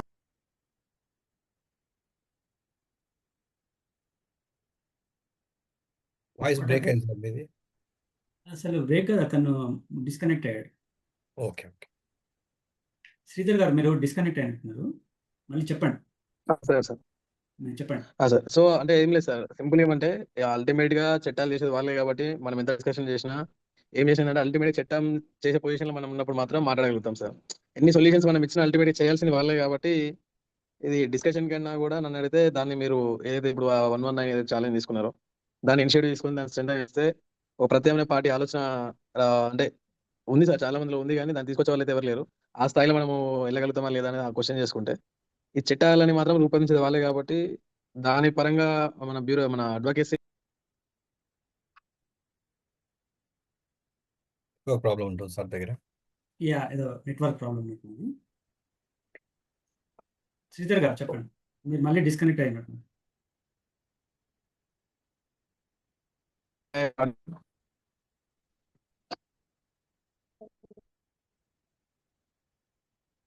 శ్రీధర్ గారు మీరు కొంచెం డిస్కనెక్ట్ అవుతున్నట్టు మీ ఫోన్, కొంచెం సిగ్నల్ నెట్వర్క్ ప్రాబ్లం ఉన్నట్టు. వర్షం ఉంది సార్, సో కొంచెం ప్రాబ్లం ఉంది సార్. హలో, మీ పాయింట్ అర్థమైంది, ఇది కొంచెం నెట్వర్క్ ప్రాబ్లం ఉన్నట్టున్నది, మీరు అనేటువంటి పాయింట్ అర్థమైంది. Thank you. జుడిషియల్ బేస్ లో వెళ్ళడం బెటర్ ఏమో సార్, ఎందుకంటే ఇప్పుడు మనం పార్టీ ఇవన్నీ సెకండరీ సార్, అవి అంటే అవి పెద్దగా మాట్లాడుకోవచ్చు, కానీ పూర్తి స్థాయిలో ఆ చట్టాన్ని మనము ఒకసారి మళ్ళీ అవగాహన చేసుకొని దాంట్లో ఉన్న లోపాలని మనం ఏమైనా క్వశ్చన్ చేయడానికి మన ఛాన్స్ ఉంటే మనం ఇప్పుడు ఆల్రెడీ తెలంగాణ గవర్నమెంట్ రేపటి నుంచి అంటే తెలంగాణలో ఉన్న ఈ పార్టీ ఫిరాంపుల మీద రేపటి నుంచి ఎంక్వైరీ ఉంది సార్. సో ఆల్రెడీ నిన్న ఇవాళ స్పీకర్ గారు ఇచ్చారు. బట్ అన్ఫార్చునేట్లీ ఏంటంటే ఇది పార్ట్ ఆఫ్ గేమ్ తెలియదు, కానీ నెక్స్ట్ ఒక 15 days స్పీకర్ గారు మళ్ళీ ఫారెన్ వెళ్తున్నారు. సో అంటే 3 months లో సుప్రీంకోర్టు వీళ్ళని ఫైనల్ చేయమని చెప్పింది. బట్ ఈ ఎంక్వైరీ పీరియడ్ లోనే మళ్ళీ స్పీకర్ గారు కూడా బయటకు వెళ్ళడం అనేది బిఫోర్ డిసైడెడ్ టూరా తర్వాత టూర్ అనేది తెలియదు మనకి. సో కాబట్టి తెలంగాణలో ఇప్పుడు ఆల్రెడీ ఇదే చట్టం మీద ఒక ఎంక్వైరీ అనేది నడుస్తుంది కాబట్టి దాని సమాంతరంగా ఈ చట్టాలని దాన్ని అంటే వాళ్ళు దాన్ని ఏ విధంగా అది మ్యానిపులేట్ చేస్తున్నారా రియల్ ప్రొసీజర్స్ లో ఉన్నదా అని మన టీంలోనే ఎవరైనా అడ్వకేసీలో ఉన్న వాళ్ళు ఉంటే దాన్ని బేస్ చేసుకొని మళ్ళీ దీన్ని మీరు క్వశ్చన్ చేయడం కానీ హైకోర్టులో కానీ అంటే ఈ పరంగా కొంత వెళ్తే బాగుంటుందేమో అని నా ఆలోచన సార్. ఎందుకంటే మనం పార్టీ పెట్టడం ఇవన్నీ సెకండరీ, ఆ స్థాయి మనది అంటే ఆ లెవెల్కి వెళ్ళినప్పుడు అది వేరు సార్. కానీ ఇప్పుడున్న స్థాయిలో అయితే ఇప్పుడున్న మన పరిధిలో ఉన్నంత వరకు అయితే నడుస్తున్న సిచ్యువేషన్ ని బేస్ చేసుకొని హైకోర్టు వరకు మనం ఏమైనా అప్పీల్ చేయగలుగుతాం అనేది చూడాలి సార్. అది నా suggestion sir. Thank you Sridhar garu. Sir. మీరు చెప్పిన సూచనలు బాగానే ఉన్నాయి. So we will think about it. కానీ మీరు వీళ్ళ మీద చిత్తశుద్ధి లేదు అనేది మనకు ఆల్రెడీ తెలిసిపోయిందండి. వీళ్ళందరూ మ్యానిపులేటర్స్. ఇప్పుడు కోర్టు కూడా ఏదో చెప్తది. వాళ్ళ కోర్టుకు అధికారం లేదు. ఈ స్పీకర్ నిర్ణయం తీసుకున్న తర్వాత జ్యుడిషియల్ రివ్యూ చేయొచ్చు. కోర్ట్ కెన్ సజెస్ట్ అంతే. మీరు చెయ్యండి అని ఒక డైరెక్షన్ ఇచ్చింది. డైరెక్షన్ కూడా అన్నారు దాన్ని. ఒక అదే రికమెండేషన్ సార్. అంటే అంతే. It's speaker not a class direction also. They have recommended to consider this as soon as possible అనేది ఒక రికమెండేషన్ చేసింది. బికాజ్ యాంటీ డిఫెక్షన్ లా క్లియర్‌గా చెప్తుంది. ఇది ఇది మన స్పీకర్ పరిధిలో ఉన్నది. వీళ్ళంతా డ్రామాలని దాని మీద మనం ఇప్పుడు ఎనర్జీస్‌ని వేస్ట్ చేసుకోవాల్సిన అవసరం లేదు. మీరన్నారు కొత్త పార్టీ అంటే కొత్తగా ఏది ఓవరాల్ చేయాలనేది అంటున్నారు కదా! అది మనము సార్. మనము ఏ స్ట్రాటజీగా పోవాలనేది జస్టిస్ మూవ్‌మెంట్ ఆఫ్ ఇండియా ఆలోచిస్తున్నది. మనం చిన్నగా ఉన్నప్పటికీ we are very much strong and firm. We are strategic, we are diplomatic, we are స్మార్ట్‌గా వెళ్ళడానికి ప్రతి అడుగు వేస్తున్నది. మనము సార్. ఎక్కడ స్పందించాలి, ఎక్కడ మన ఎనర్జీ వేస్ట్, ఎక్కడ ఎనర్జీ మనం పెట్టాలనేది మన వర్కింగ్ గ్రూప్‌లో చాలా క్లోజ్‌గా there are very experts. We have a very excellent advisory board and we are working on it. మనము ఎక్కడ స్పందించాలి, ఏ విషయంలో స్పందించాలి, ఎక్కడ మన ఎనర్జీస్ పుట్టప్ చేయాలి. ఇప్పుడు చెవిలో శంఖ ముదినట్టు అయితది. వీళ్ళందరూ ఒకటే ఆకులు చదువుకున్నోళ్ళు వీళ్ళందరూ. సుప్రీం అంటే సింగిల్ కోర్టు క్లాస్ కదా సార్. యాక్ట్‌లో క్లాస్ ఏమంటే speaker is only decision maker. అంటే కంప్లీట్ ఫుల్ రైట్స్ గాని, అథారిటీ అనేది కూడా స్పీకర్ చేతిలో లేకుండా జస్ట్ స్పీకర్ ఒపీనియన్‌ని బేస్ చేసుకొని మాత్రమే అంటే మెజారిటీ బై మైనారిటీ గాని లేదంటే ఆ పార్టీ కన్సర్న్ పార్టీ నుంచి ఎవరైతే మూవ్ అయినారో అపోజిషన్ పార్టీ లీడర్ ఒపీనియన్ అనేది గాని వాళ్ళని పార్ట్ ఆఫ్ బోర్డ్‌లో పెట్టడం గాని ఎవరి రోల్ ఏం లేకుండా యాక్ట్‌లో క్లియర్ కట్‌గా ఏందంటే the opinion of the speaker. So opinion of the speaker అన్నప్పుడు the speaker is already ruling party పర్సన్‌నే స్పీకర్‌గా మనం కన్సిడర్ చేస్తున్నప్పుడు హౌ హి కెన్ అపోజ్ అనేది క్వెషన్ మార్క్ సార్. సో కాబట్టి ఆ ఒక్క క్లాస్ మీదనే మనము అంటే నాట్ ఓన్లీ ద స్పీకర్ ఇటు అపోజిషన్ లీడర్స్ 3 బెంచ్ కింద పెట్టడం అనేది ఒక ప్రపోజల్ డాక్యుమెంట్ అవ్వచ్చు ఆర్ ఒక డిమాండ్ కూడా అవ్వచ్చు సార్. ప్రపోజల్, డిమాండ్ సేమ్ దానిలోనే ఈ ప్రపోజల్ పెట్టడం అనేది వీఆర్ రిక్వెస్టింగ్. డిమాండ్ అనేది డెఫినెట్లీ మీరు చేయాలి అని. సో దీంట్లో మేము పెట్టగలిగితే ఇది ఇది ఏం కాదు సార్. అంటే ఇప్పుడు మీరు ఈవెన్ ఎలక్షన్ కమిషన్‌ని కూడా మనము చూస్తున్నాం కదా సార్. సెంట్రల్‌ది కూడా ఎలక్షన్ కమిషన్ ఏమైంది మన రీసెంట్‌గా. సో అట్లా అంటే అది తీసుకురాగలిగినప్పుడు ఏమైందంటే అపోజిషన్ లీడర్ కూడా పార్ట్ ఆఫ్ ఉంటారు కాబట్టి so there is a scope. అంటే మీరన్నట్టు లాబింగ్ అవ్వడానికి సరే వాళ్ళు ఎంత ఒకటైనా కూడా అట్‌లీస్ట్ అంటే we can know the clear margin. At least వాడు అపోజిషన్‌లో కూర్చుంటాడు అనే దాన్ని మనం కన్సిడర్ చేయగలుగుతాం. అంటే in front of the law కదా సార్ అది. ఇక్కడ we are considering only the opinion of the speaker అన్నప్పుడు speaker is concern he is representing for the government also. Government itself. కాబట్టి అదొక్కటి చూడాలి సార్. ఎందుకంటే మనం ఎంత ఇది చేసినా గాని వీళ్ళందరి పార్ట్‌లోకి తీసుకురాగలిగితే బాగుంటది సార్ అది. అంటే నేను ఓకే. అనుకునేది ఏంటంటే 3 మెంబర్స్ ఉండాలి సార్ దాంట్లో compulsory. Okay. Thank you sir. Sridhar garu. We will definitely consider your points. So ఇంకెవరైనా ఇంకొక నిమిషం ఉన్నది. ఒకరికి అవకాశం ఉంది. ఇంకెవరైనా మాట్లాడతారా?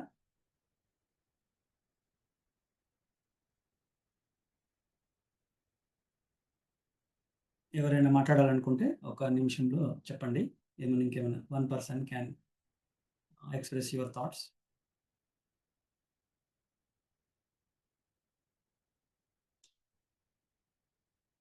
I am going to give another 15 seconds. Ramesh garu, this one also just I posted అండి. మీకు పెట్టాను వాట్సాప్‌లో చూడండి. Just for our benefit of our people also. Sure. No to the political defections అనేసి how our demands citizens can present their demands.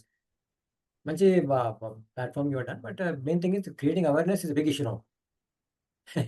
Exactly. Among the citizens నుంచి చాలా major issue will be from the citizens to some forums. అవును. Otherwise not a easy task ఇది. అవును.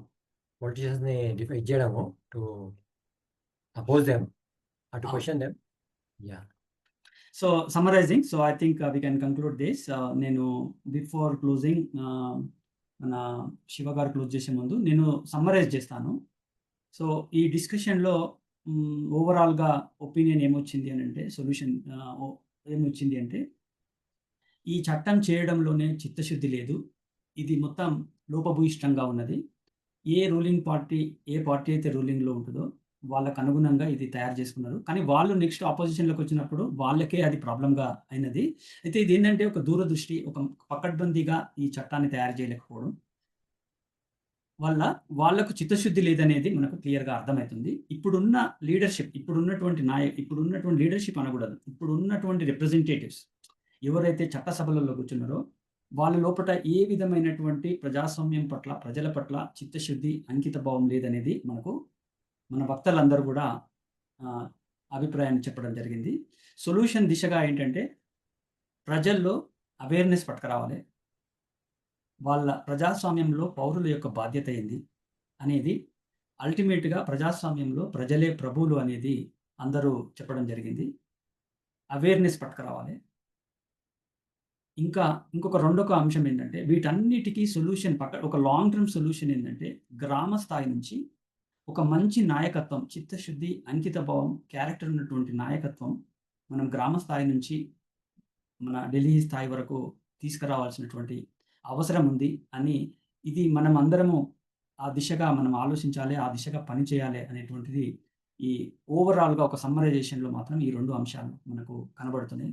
ఎందుకంటే ఇప్పుడున్నటువంటి ఏ వ్యవస్థలో కూడా వాళ్ళందరూ ఒకటే ఆకులో చదువుకున్నారు. అంటే చిత్తశుద్ధి లేని వాళ్ళు ఇంపార్టెంట్ పొజిషన్స్‌లో కూర్చున్నారు. మనం ఒక సంస్థ పేరు చెప్పకూడదు గానీ, అందువల్లనే ఎవరు కూడా ప్రజాస్వామ్యాన్ని, ప్రజాస్వామ్య విలువలను, ప్రజల యొక్క హక్కులను ఈ ఒక భావితరాలకు పనికొచ్చే విధంగా చట్టాలను తయారు చేయడంలో వీళ్ళు ఫెయిల్ అయ్యారు అనేది మనకు ఈ 78 సంవత్సరాల స్వతంత్ర భారతదేశంలో ఉన్నటువంటి పరిపాలనను గమనించినట్లయితే మనకు చాలా ప్రస్ఫుటంగా కనబడుతుందనేది మన ఈ యొక్క ఈవెంట్‌లో పార్టిసిపేట్ అయినటువంటి అందరూ కూడా అదే వ్యక్తపరిచారు. సో ఇది మనం ముఖ్యంగా కంక్లూషన్ పాయింట్స్. దీనికి మనందరం కూడా పని చేయాల్సినటువంటి అవసరం ఉంది. ముఖ్యంగా జస్టిస్ మూవ్‌మెంట్ ఆఫ్ ఇండియా ఒక 4 అన్యాయాల మీద పోరాడడానికి జస్టిస్ మూవ్‌మెంట్ ఆఫ్ ఇండియా ఇది స్థాపించడం జరిగింది. ఆ 4 అన్యాయాలు ఏంటంటే social injustice, economic injustice, political injustice. ఈ 3 అన్యాయాలు కాకుండా ఇంకొకటి అడిషనల్‌గా ఎన్విరాన్మెంటల్ ఇంజస్టిస్. ఒక సస్టైనబుల్ డెవలప్‌మెంట్ దిశగా ఈ సమాజాన్ని in accordance with the constitution తీసుకుపోవడం లేదు అనేది ఒక బలంగా నమ్ముతూ ఈ అన్యాయాల మీద పోరాడుతూ సమాజాన్ని, పౌరులను అవేర్‌నెస్ పట్టుకొచ్చి ఒక బాధ్యతాయుతమైనటువంటి ఒక లీడర్‌షిప్‌ను గ్రామ స్థాయి నుంచి మనం తయారు చేయాలనేటువంటి ఒక మంచి సంకల్పంతోని ఈ మూవ్‌మెంట్‌ను తయారు చేయడం జరిగింది. మీరు ఆలోచించండి. ఈ మూవ్‌మెంట్‌లో మీరు భాగస్వాములై, ఈ మూవ్‌మెంట్‌లో మీరు కూడా ఒక అడుగు వేసి ఇంకా దీన్ని స్ట్రెంథెన్ చేసి మనం ఏదైతే ఈ యొక్క అంశాలను మనం డిస్కస్ చేసినామో, ఈ యొక్క యాంటీ డిఫెక్షన్ లానే కాదు, ఎన్నో సమస్యలు ఇప్పుడు మన లోపల ఒకరు చెప్పారు, రోజుకు 10 ఆత్మహత్యలు జరుగుతున్నాయి. రైతుల ఆత్మహత్య. అంటే ఎన్నో సమస్యలతోని ఈరోజు మన దేశము, మన రాష్ట్రము ఇప్పుడు ఈ పరిస్థితిలో ఉన్నది. వీటన్నిటికీ పరిష్కారం ఏంటంటే ప్రజల్లో అవేర్‌నెస్. రెండోది అంకిత భావం కలిగినటువంటి నాయకత్వం కావాలి. ఆ దిశగా మనం ప్రయత్నం చేయాలి అనేది ఈ అడుగులో మీరు కూడా అడుగు వేసి మాతోని కలిసి పనిచేస్తారని ఆశిస్తూ ఇది సమ్మరైజ్ చేస్తూ నేను ముగిస్తున్నాను. Thank you all for coming, for conducting this, for attending this meeting. Next week ఇంకొక అంశంతోని మనం మళ్ళీ డిస్కస్ చేసుకుందాం. Thank you very much. Thank you all. Bye. Okay, thank you all friends. Thank you, sir. Thank you all అండి. Right.